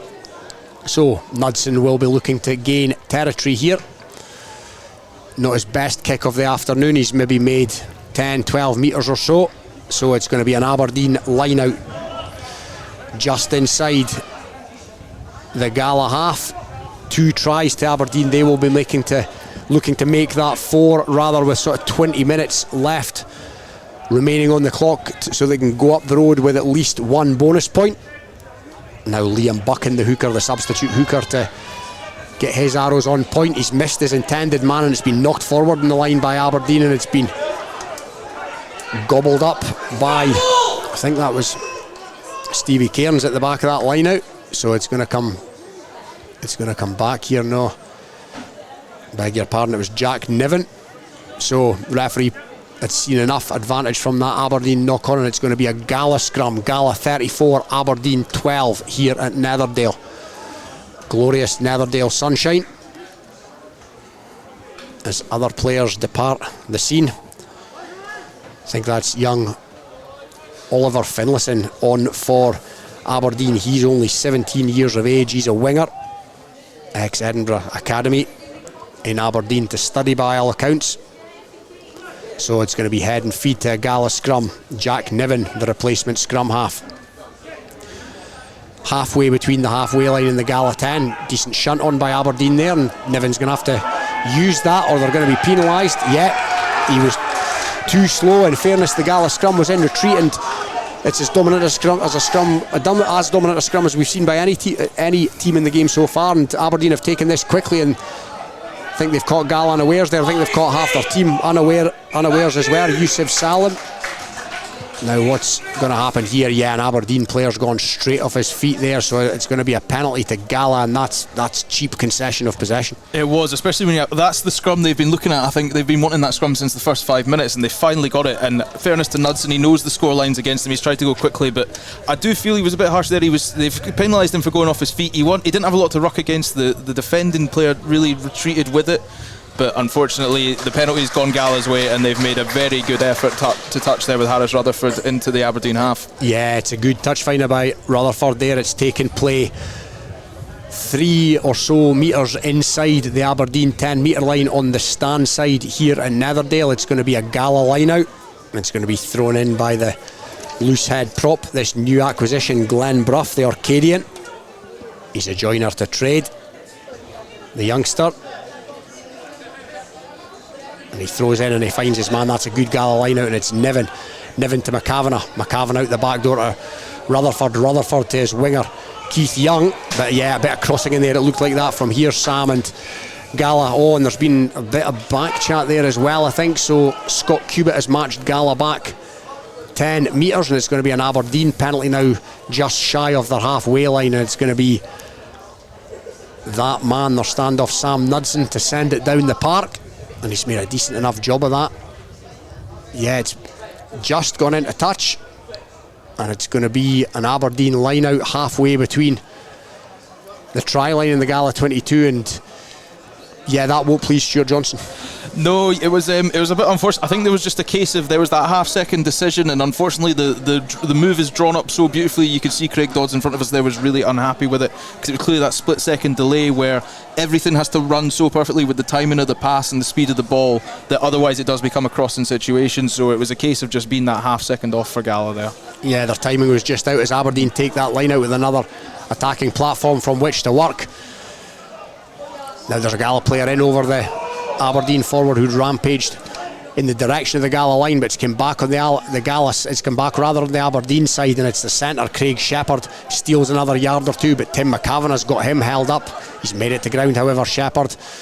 There's a willing runner here in the shape of Yasin Amanash, who took the big hit earlier on from Tamasitas, but he's been a willing runner ever since, in all fairness. So Knudsen's out the back door at the full back. Cameron fancies a dart here, and he's passed it back inside, but it's been mopped up. Defensive duties again by Tim Kavanagh, and it's been hacked out of play by Gavin. And yeah, McCavan is another Gala player that's been impressive this afternoon on both sides of the ball. He has. He's really understood his role and duty in every phase of the game today. So he's known, if it's defensive, he's known when to drop, he's known when to blitz. He has been spot on throughout, and he's got his reward there. He made Ross Cameron have to pressure his own decision, and unfortunately he threw what was on for the inside ball back inside, but McCavan is just there and knows exactly where to be. Yeah, so Gala 34, Aberdeen Grammar 12, and we're going to cut to Stuart. Okay, here's some more latest scores for you in the Premiership. Edinburgh Accies 7, Hawick 3 still, GHA 7, Mar 14, Heriots 12, Curry 14, Jed Forest 12, Glasgow Hawks 17, and Musselburgh 3, Selkirk 29. In National 1, obviously here it's 34 points to 12 in Gala's favour. It's Highland 29, Dundee 12, Kelso 29, GHK 7, Melrose 21, Watsonian 7. Still nothing from Stuart's Melville Bigger, and it's full-time Stirling County Ayr, an earlier kick-off, Stirling County 10, Ayr 18. International 2, Boroughmuir 28, Berwick 6, Cartha Queen's Park 0, Kirkcaldy 19, Falkirk 9, Newton Stewart 19, Lasswade 17, Preston Lodge 5, and Peebles 19, Dumfries 5. And the latest we have from East League 2, Hoytlandine 6, it's Livingston 37. So you're back to us here, Gala v Aberdeen. There's been a break in play for an injury to a Gala player. There is head tape being administered. It looks like he's going to be able to carry on. However, yeah, he's going to battle on, the Gala player. I think it's Glenn Brough, Sam, potentially. It did look like Glenn from there, didn't it? Was it? Yeah, I think it was Glenn Brough. You're spot on. So an Aberdeen line out, and you have to wonder what they'll go. Will they go for the maul here to try really capitalise on that powerful scrum they had a few minutes ago?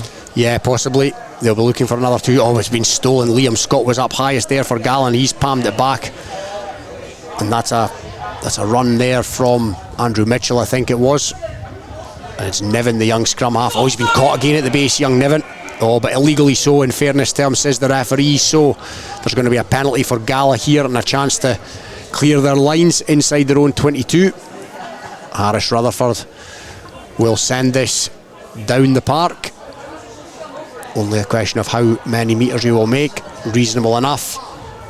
Up towards his own 10 metre line. So it's going to be a Gala line-out, and Gala maybe understandably so just went off the boil a wee bit in this match. Yeah, I think they've really they got the job done in the first half, I think is a fair assessment, obviously with that 24 points scored by the half. But yeah, they've gone for that conservative. They came out at the half time, they went down to the corner. I think they decided in hindsight, which is the greatest vision of all, that it maybe should be conservative, and now, like you said, from then they've really just kind of slowed it down and gone for a more even tempo. Yeah, they're being a wee bit more conservative in their play now, which, like I say, is completely understandable. That's a lovely rolling maul from Gala that's made 20 metres or so. Now it's gone to ground. Is it going to come back on the Gala side? Yes, it is. Niven feeds Ewan Dodds, so often plays at first receiver. Ewan Dodds, such as his skill set, but Mitchell's been caught in the midfield, so is that going to come back on the Gala side? Yes, indeed it is. Niven again. Niven to Rutherford. Rutherford's got a man on the outside, decides to keep hold of it as a boot comes flying out of the ruck. Is that? Yes, it's come back on the Gala side, and it's going to be the hooker, Kyle Scott, to feed this one out to Ewan Dodds. Now Ewan Dodds has got a runner, and that runner is Angus Dunn, and Angus Dunn is shrugged off an Aberdeen challenge. Bob, it's been knocked on by Gala. Now it's the youngster that we mentioned before, Oliver Finlayson. There's a Aberdeen player down in back play. He looked like he took a heavy knock in the challenge with Angus Dunn. Oh, and there's a wee bit of afters here going on between Stevie Cairns, never too far away when there's a bit of niggle, as they say. But here comes the Aberdeen prop, Aminash. He's carried manfully this afternoon. He's made 20 or so metres on that occasion, doing well for his team. And here's another Aberdeen player that's went well. That's Paddy Mulholland, and again it's back in the hands of this youngster Oliver Finlayson. And Finlayson, the smallest player on the park, is hit hard by the biggest player on the park, but Finlayson rode that well from Tamasitis. Aberdeen maintaining possession. That's a long looping pass out towards the wing. Starting to play a bit of stuff here. Aberdeen starting to look a bit better. They maintain possession over on that far side. 34 points to 12 adrift. However, the referee's going to bring them back. I think there was an infringement in there. Now, is the referee reaching for his pocket here, Sam? Did you see anything? I must admit, I'm really eager to see how this goes, because I'm confused if this is going for something. It seems to be people, it looks like they're sort of singling off, they're really obstructing. Yeah, I think he signalled that there was a palm down in there, a one-handed palm somewhere along the line, and it's Stevie Cairns who trudges towards the touchline. The barrel-chested Stevie Cairns, over 200 games for Gala. What a servant to the club he has been. What experience to bring off the bench this afternoon, Stevie Cairns and Ewan Dodds. Yeah, exactly. When you've got players like that know what it means to the club, that know how the club, they know the standard expected of the club and the fans of the club, you have all this wealth of knowledge and experience that really know how to marshal a game, really know how a journey of a rugby game carries on. But a wee bit on little Oliver Finlayson then, obviously took wait for the kick. Yeah, Nelson sent down the touchline, Sam, you're right. Yes, so sorry, the little bit of Oliver Finlayson there, we mentioned that he got hit by the biggest player, the big Lithuanian, Tamasitis. But what I really liked from Oliver Finlayson, he tapped him on the back of the shoulder as if to say, oh, are you alright for that? As in, so, a player that's got a bit of character about him, I'm always happy to see that. Yeah, it was a big old shot. He's put in a couple this afternoon, Tamasitis, and that was on the youngster. There's not that much of him, plenty of time to fill out, of course. Now it's back in the hands of the scrum half, Ritchie, from that line out to Knudsen. Knudsen round the back of Gaston. Decent move this by Aberdeen as they encroach into the Gala 22, and it's the youngster again who is hit hard in the tackle, but again he's put the ball back really well, and it's Aberdeen still in possession, entering into trudging forward in the Gala 22. Knudsen again. Knudsen has a dart himself this time, looks for support and finds it. Was that a high shot from Gala? The referee looks like he thought about it. Knudsen, McCavan is in there again during the disrupting. Ewan Dodds sends the ball halfway to Langley, but there's an injury here, and I think that's going to be a penalty coming back to Aberdeen as we break to Stuart. Okay, just to update you with the injuries there, the Premiership, it's still Embrackie 7, Hoyk 3, GHA 7, Mar 14, Heriots 12, Curry 29, Jed Forest have now equalised, it's 17 all there. Musselburgh 3, Selkirk 29 is the latest scored. Quickly, National 1. Gala here obviously 34 points to 12 beating Aberdeen. It's Highland 29, Dundee 12, Kelso 29 now, GHK 14, Melrose 33, Watsonians 12 and Stirling County 10, Ayr 18 is a result. Yeah, and we're back with an Aberdeen scrum 6 or 7 metres from the Gala line, right in front of the post. So they, this time, have split their back division. Scrum half feeds. Got a little bit of a nudge on here, perhaps, in the scrum. Aberdeen. Mulholland holds it at his feet. Now Mulholland goes. Will Mulholland go all the way here? No, he's met with a challenge by Harris Rutherford. I think it wasn't. Harris Rutherford's come up with the ball somehow, and Harris Rutherford's punted it down the park into the Aberdeen half. Great play by Rutherford. Now it's Aberdeen back here, and they're going to try and launch another attack here from deep through their fullback Ross Cameron. Ross Cameron is well marshalled there. He's caught inside the Gala half. Have Gala stolen that? Angus Dunn's in there, and Angus Dunn has indeed stolen it, and Angus Dunn has won a penalty, and that's great work. That is phenomenal there. The biggest embarrassment for Paddy Mulholland there. You see the opposition 10, which is conventionally the quote-unquote weaker position. There's no such thing as a weak position in rugby nowadays, as we all know, but if you run upright into the opposition 10 and get the ball ripped out your hands, it's going to be a long bus journey back for Paddy Mulholland from the rest of the forwards. Indeed, but yeah, he's gone well this afternoon. Mulholland, he's put his bulk to good effect, other than on that occasion, of course, but you know, he's no shrinking violet. Harris Rutherford, he's a well put together young man as well. He is. I remember interviewing him after the Watsonians game, and I found myself halfway through thinking, I'm looking up at this kid, and he's 19, and he is a well built man. But Angus Dunn there to win that penalty before that resulting kick to touch. Angus Dunn, he marshalled Ross Cameron into a bit of isolation and then was straight over the ball, and like a limpet, he was not moving off that. As Jack Williamson comes onto the field for Gala, the loose head prop. Speaking of loose head props, it's Kyle Scott. I beg your pardon, it's Glenn Bruff to throw in, but again it's another reasonably messy Gala line out, but it's been mopped up at the tail by Marius Tamasitis. Niven, Ewan Dodds puts the head down this time and steals a metre or so. There's an Aberdeen player in over the ball there, and he's won that fair and square, and that was the Italian Youssef Salim. In fairness, and now Gala have stolen it back, and it's a bit of a game of ping pong here. Now it's Angus Dunn. Angus Dunn's taken high there, surely. No, I think the referee's going to let that go. Tamasitis again gets it back every single time. Niven to Bruff, the new addition to this Gala outfit. Niven once again. Niven's found Rutherford. Good distribution by Rutherford to Andrew Mitchell. Andrew Mitchell's caught in the midfield, but he presents it back to Rutherford.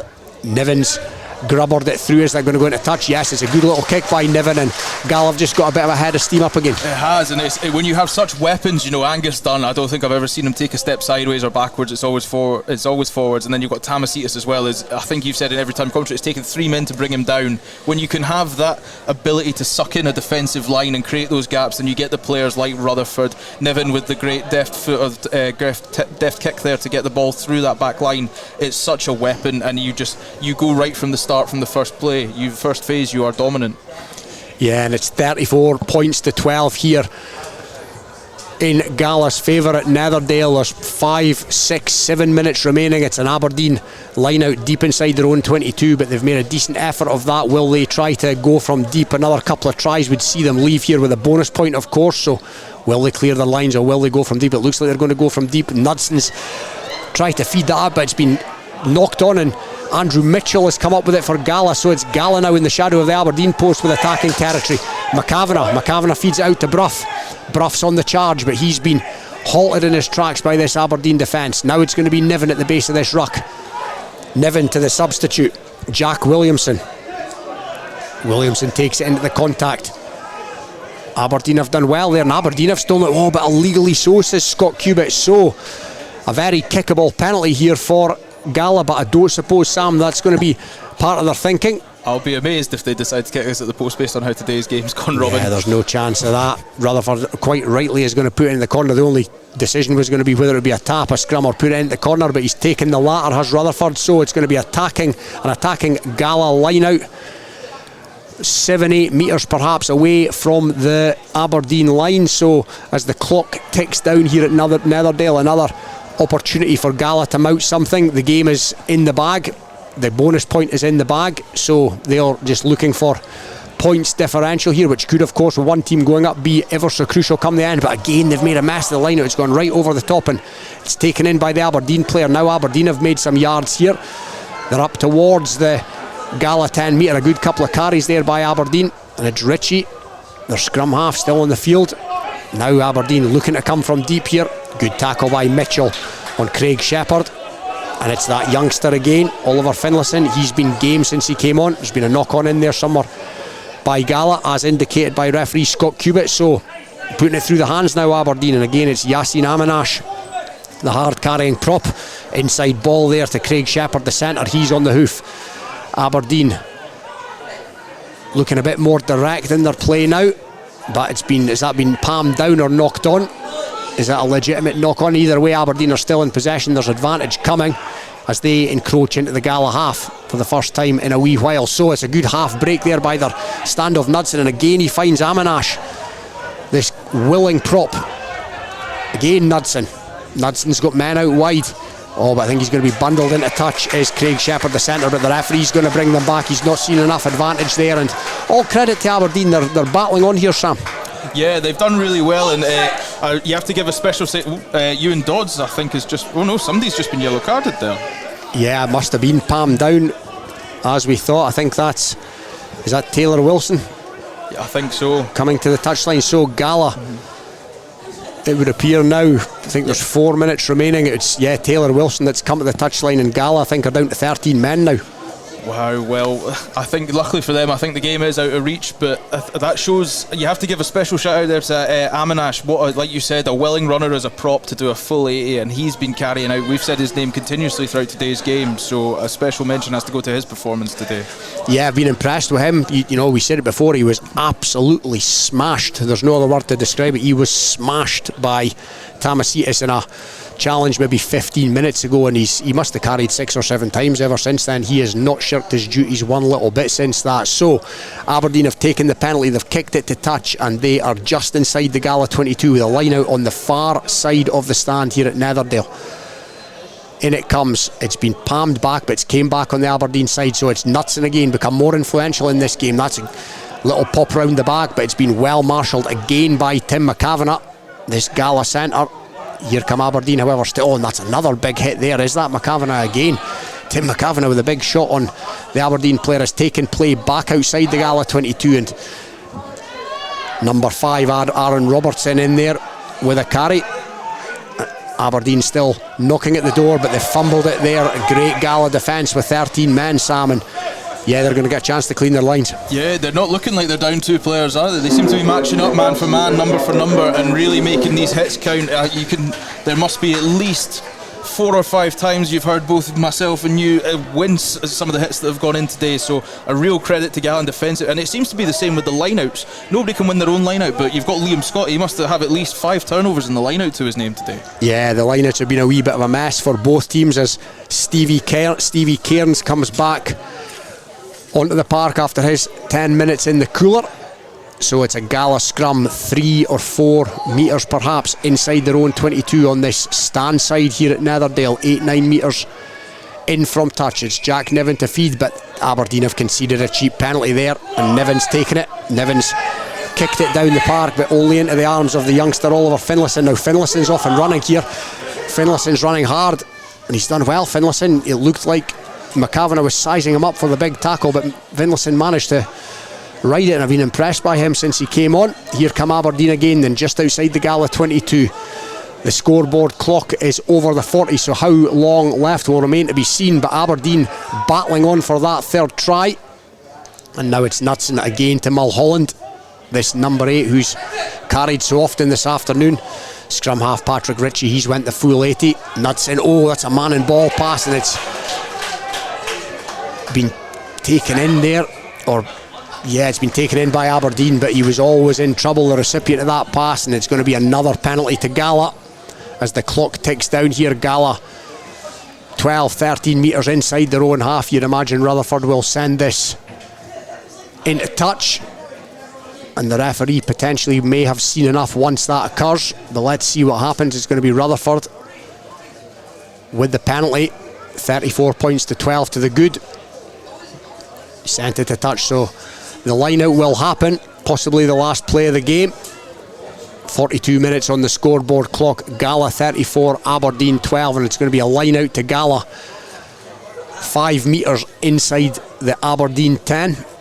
So one last chance for Gala to mount an attack and enhance that points differential. Glenn Brough to throw into the line out. They'll be looking to take this one cleanly. Again, it's gone to the tail.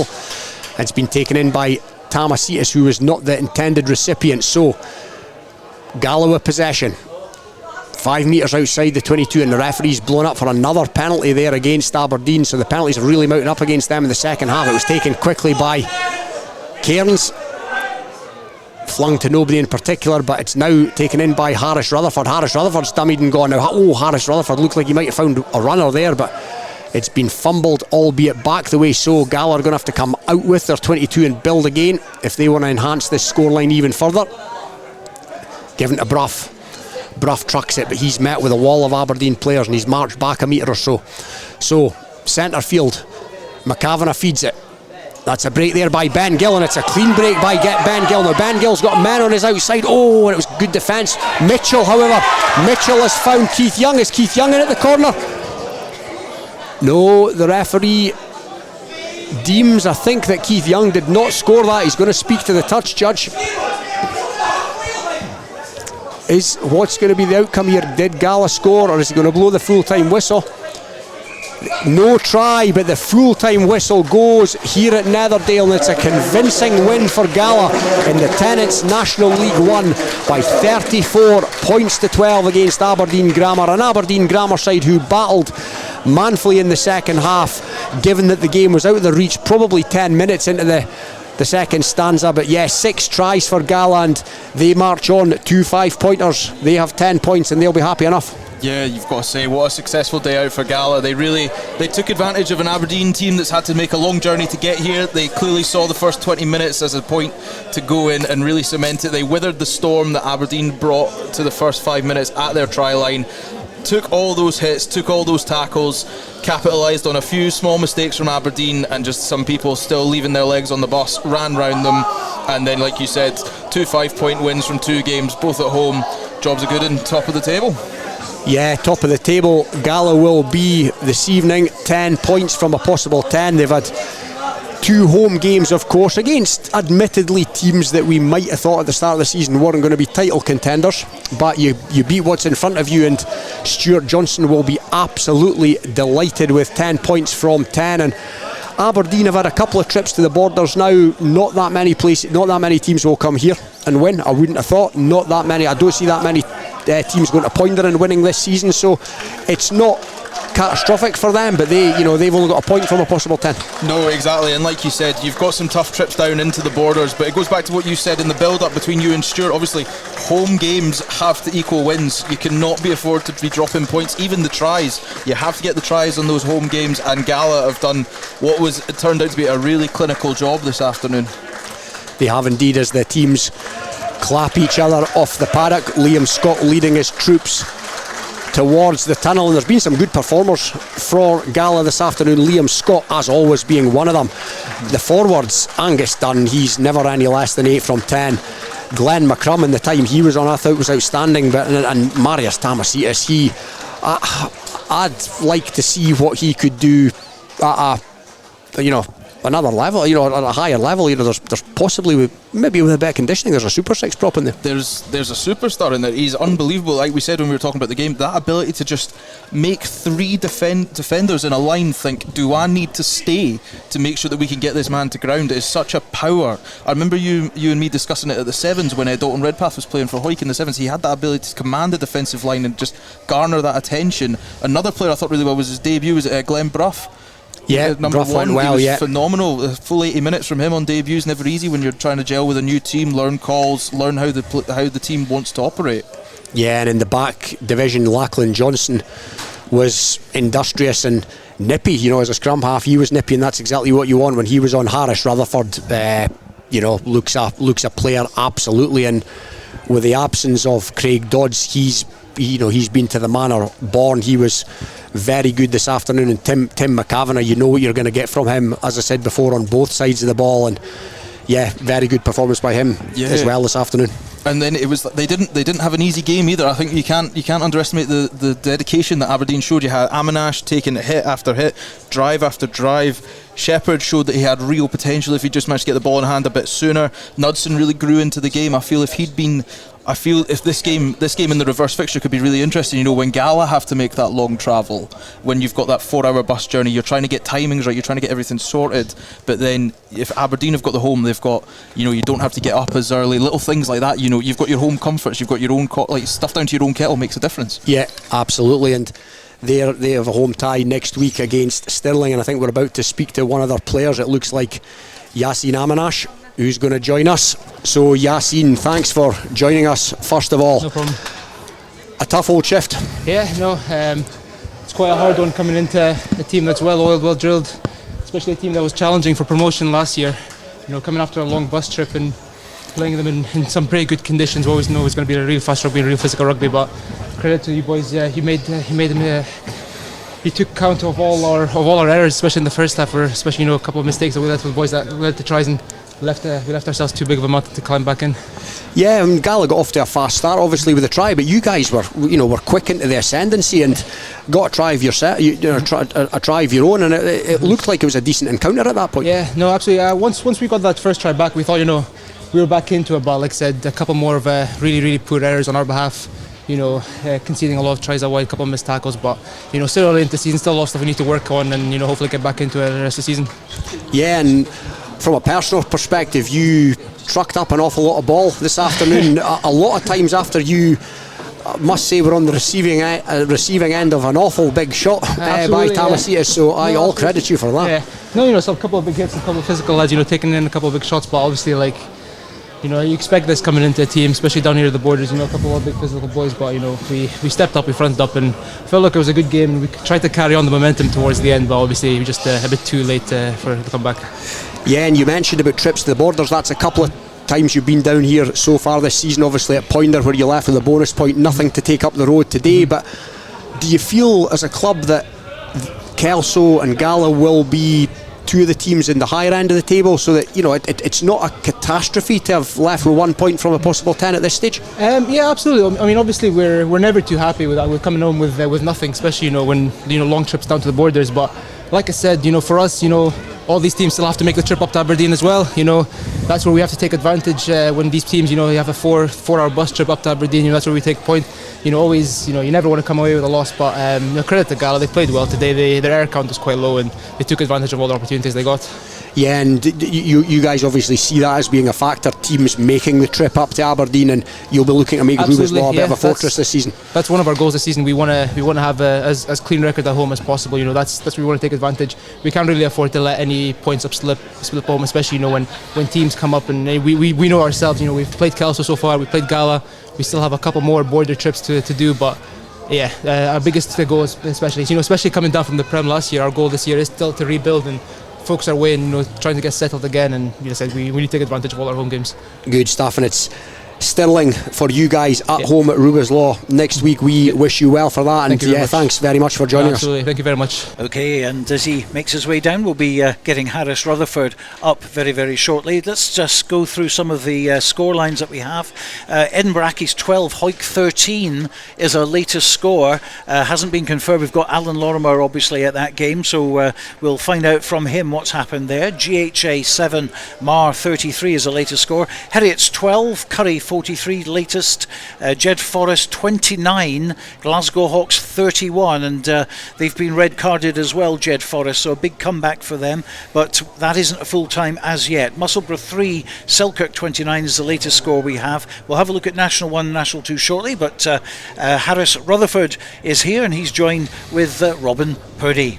Yes, Harris, thanks for joining us here at the back of the stand in Netherdale. First and foremost, it's another bonus point win. You guys must be delighted. Yeah, we are. I mean, obviously the score doesn't quite reflect on the game. Like, we felt we played well. We got off to a really, really good start, and then we felt like we sort of died down at the end. But I mean, again, a bonus point win. So on to next week. Yeah, and it was a fast start by Gala, you know, a quick early try, but then it looked like Aberdeen got themselves back into it, and it might be an even contest, but then you guys, that sort of second half of the first half, if that makes sense, kind of pulled away. Yeah, I feel like just the team talk at the halfway point, we felt like we had a game plan and we stuck to it, and then we felt like after the midpoint chat we came out with a bang, and then obviously the 2 yellow cards didn't help, but we definitely kept our structure well. Yeah, and in that first half, it looked like you guys were out to play a bit of rugby today and to score some tries. Are bonus points at this stage of the season, was that part of the thinking pre-match, and is that a factor because of the fact that only one team goes up? Yeah, I guess so. I mean, obviously we found out last year that bonus points can make all the difference, but we felt like when it's on to play, we did, and sometimes we executed, sometimes we possibly didn't, but again, that just comes down to the day, but we felt like we played well. Yeah, and dare I say, a fine performance by your good self out there. You looked like you were enjoying yourself. Yeah, it was good fun, thank you. And looking forward, next week, Dundee away. They had what some might say was a reasonable result, albeit in defeat at Biggar, no less, on the opening day. That's not going to be too easy a task next week. Yeah, of course, it's never easy away to a place like Dundee, so we've obviously got to take nothing for granted and hopefully get another performance and potentially grab another extra point. Yeah, well, like I say, Harris, thank you for joining us here, and congratulations to you and your teammates this afternoon. Well played. Thanks very much. Based in Galashiels but covering the whole region and beyond, Borders Mortgage Hub is your one-stop shop for all things mortgage related in the Borders. Visit us at bordersmortgagehub.com or call us on 01896 807 008. That's 01896 807 008. Borders Mortgage Hub. Mortgages for the Borders in the Borders. Hello, this is George Ingalls here, and I'm thrilled that my songs are now available on 2 albums, Anthology and Lockdown Blues. Late in the evening, she's wondering what clothes to wear. Both available on iTunes to download and stream. I am the train, been gone since 69. George Ingalls Anthology and Lockdown Blues. Check them out now on iTunes and other digital sites. Hi, Nicky Walker here, Curriculum Learning Manager for Sports and Outdoor Activities at Borders College. Have you ever considered turning your passion for sport into a rewarding career? If so, then why not get in touch at borderscollege.ac.uk/sport. Borders College, regionally focused, globally engaged. To commemorate the 7th anniversary of the opening of the Borders Railway, an 8 DVD box set is now available featuring the complete series Borders Railway from start to finish, plus the full hour-and-a-half documentary 5 Years On, which examines the possibility of an extension to Carlisle, plus extra features including a cab journey along the entire Borders Railway, all for the special price of just £14.99, including post and packing. You can get your copy direct from hotdisc.co.uk/shop. That's hotdisc.co.uk/shop. The 8 DVD box set, The Complete Borders Railway, is available now. This is Borders Rugby Special on Borders Rugby Radio with Stuart Cameron. OK, I think we can go to Meggetland. Waiting for us there, Hugh Brown. He was there for Boroughmuir against Berwick in National 2. It was a miserable start to Berwick's time in Division 2, conceding 5 tries. Trailing 21-6 at the break, they went further behind in 56 minutes when Greg Anderson broke from his own 22 to score the 4th try for Boroughmuir, which gave them the bonus point. Try number 5 was from Callum Anderson, put the game beyond doubt. Berwick did get a consolation try just before the final whistle from Nathan Melrose, but by then it was a lost cause. The men in black will have to do much better when they tackle Falkirk next Saturday at Scremerston. Final score here at Meggetland, Boroughmuir 35, Berwick 13. Some Premiership results for you. Embrackey's 12, Hawick 13. That's an incredible result for Hawick, still unbeaten. Of course, Accies smashed Mar a couple of weeks ago by 50 odd points. The latest we have is GHA 12, Mar 33, just waiting on that to be confirmed as a full-time. Heriot's 12, Curry 50 is our latest score. Jed Forest 29, Glasgow Hawks 31 is a result. Musselburgh 10, Selkirk 29 is also a result. So no points in the second half for Selkirk, but they did get the win and the bonus point as well. In National 1, full-time here was Gala 34, Aberdeen Grammar 12, Highland 35, Dundee 22, Kelso 34-14 win for them against GHK rather, and I think actually we can actually go to Andrew Fleming now for that. Kelso made it 2 wins from 2 in National 1 this afternoon. with a bonus point victory over GHK at a sun-kissed Pointer Park. Tries from fullback Liam Herdman and the ever-dangerous second row Keith Melbourne, plus 5 points from the boot of Dwayne Patterson, had the home side 15-7 up at the break, with Angus North registering the sole visiting score. The second half was controlled far more effectively by Kelso, and just 5 minutes in, Murray Hasty strolled through the defence for a converted score. The bonus point try was wrapped up by Kevin Dryden after a clever box kick from scrum half Andy Tate. GHK responded with a breakaway score from flanker Angus Troop, but the hosts had the final say with a sniping run from Andy Tate into the right hand corner. There'll be elements of the performance which head coach Kevin Utterson will be hoping to see improve next week at Biggar, but it's job done for his side. Full time at Pointer Park, Kelso 34, GHK 14. OK, we can just confirm the Heriots Curry result. That's Heriots 12, Curry 50. We're still waiting on confirmation of GHA 12, Mar 33, but it's obviously a win for Mar there. Melrose 40, Watsonians 19 is a full time score. We've no information from Inverleith. Stumel against Biggar. But Stirling County 10, Ayr 18 is a result there. National 2, Boroughmuir 35, Berwick 13 as we've heard. The latest we have from Cartha Queen's Park 10, Kirkcaldy 47, Falkirk 9, Newton Stewart 27 is a full-time result there. Lasswade 20, Preston Lodge 12, that's full-time as well. And full-time in East League 2, Hoytlandine 13, Livingston 47. So that's us as up to date as we are at the moment. We're still waiting to hear a report from Jed Forrest. That will be Jed Forrest against Glasgow Hawks. Sounds like a bit of a cracker for that one. But Robin's here with me in a very quiet Netherdale now, but it was some excitement we've had on that pitch earlier on. Yeah, it was another very good performance by Gala, you have to say, and yeah, as we said before, Stuart Johnson and his coaching team are going to be absolutely delighted. Another 5 points, and you know, Aberdeen made a game of it in stages, but yeah, Gala look very much like they're going to be there or thereabouts again come the business end this season. Well, another result just coming in here is Peebles. They've won against Dumfries 19 points to 12, so a good start to the campaign for Peebles. Yeah, Peebles now under the astute tutelage of Ian Chisholm will be hoping to go pretty well this season, I would have thought rather. So yeah, good win for them to get them up and running in their campaign. Some of these Premiership matches, I mean, Edinburgh Accies 12, Hawick 13. The only time really they were ahead was right at the end. There's obviously been a late try and conversion, but they were down 12-6 towards the end. But, well, the whole of Hawick will be absolutely thrilled with that result. Can't get over that one. Yeah, I'm taken aback, Stuart. I'm going to be honest, that is the result of the day for me. All credit to Hawick and everyone involved. Accies, to coin your phrase earlier on, absolutely smashed Mar.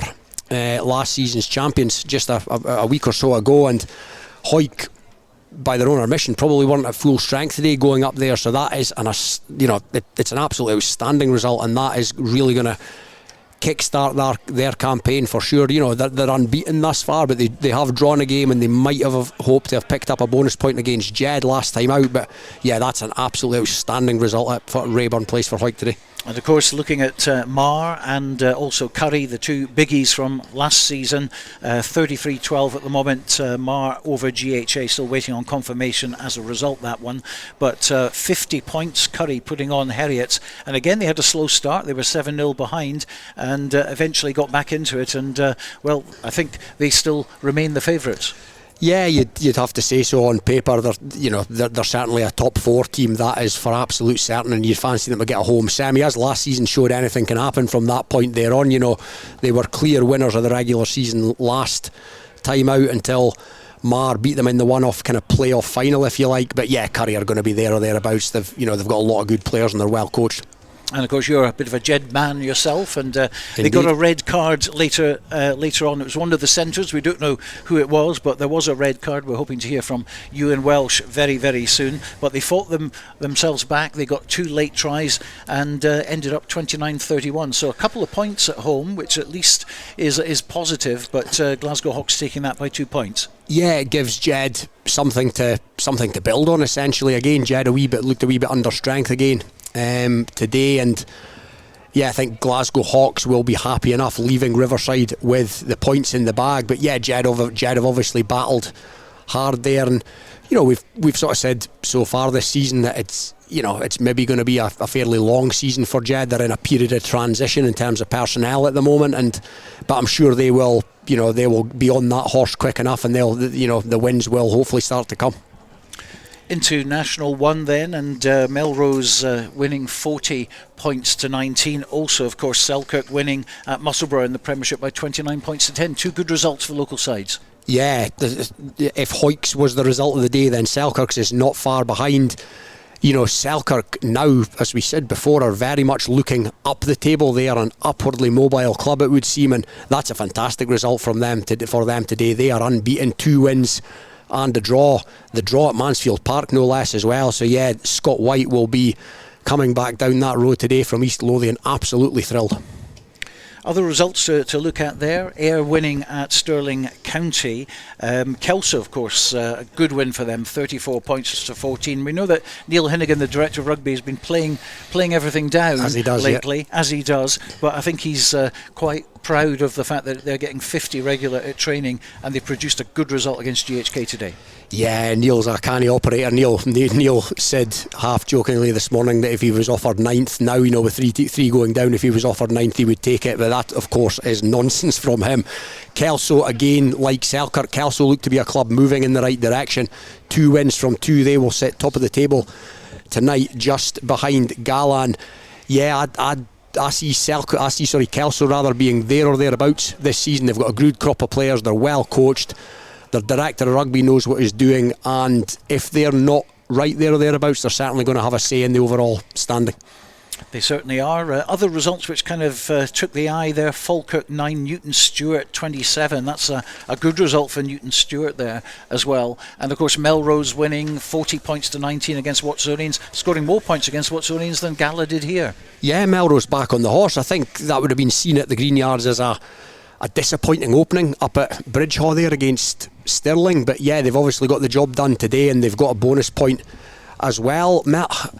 Melrose will pick up a lot of home wins on that, the fast track that is the Green Yards this season. It'll be interesting to see away from home when the winter months set in, if that forward pack can go toe to toe with the Biggers and the Galas and possibly the Kelsos. But yeah, they've certainly got the job done to Melrose. They've got the job done this afternoon, Melrose, and all credit to them.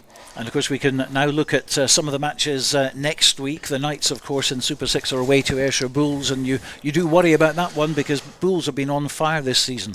Yes, you have to be honest and say that you can't see anything other than a home win there. You guys spoke last night, there's almost divisions within divisions now at Super 6, and Ayr very much are at the forefront along with the Watsonians, and the Knights at the moment are kind of making up the numbers, if we're being perfectly honest about it. And yeah, I think they'll do very, very well to get something down at Millbury.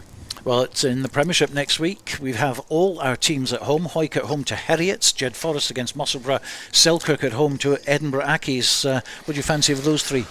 Oh, well, I'd fancy Hawick at home against anybody, but I'd fancy Hawick certainly at home against Heriots. That's no disrespect to Heriots. They're, of course, the promoted team this year.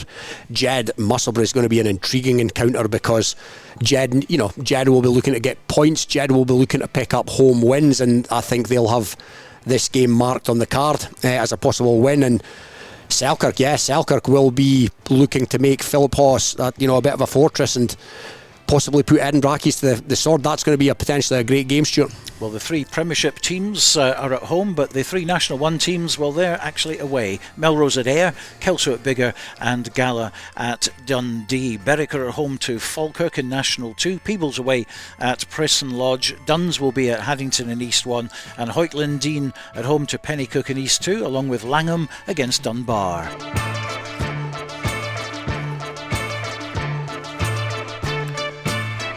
Well, we've had a great day today down here at Netherdale. In the Premiership, though, there were wins for Hawick, Mar, Currie, Glasgow Hawks and Selkirk. National 1 victories for Gala, Highland, Kelso, Melrose and Ayr. Still waiting on the Stu Mel Biggar result.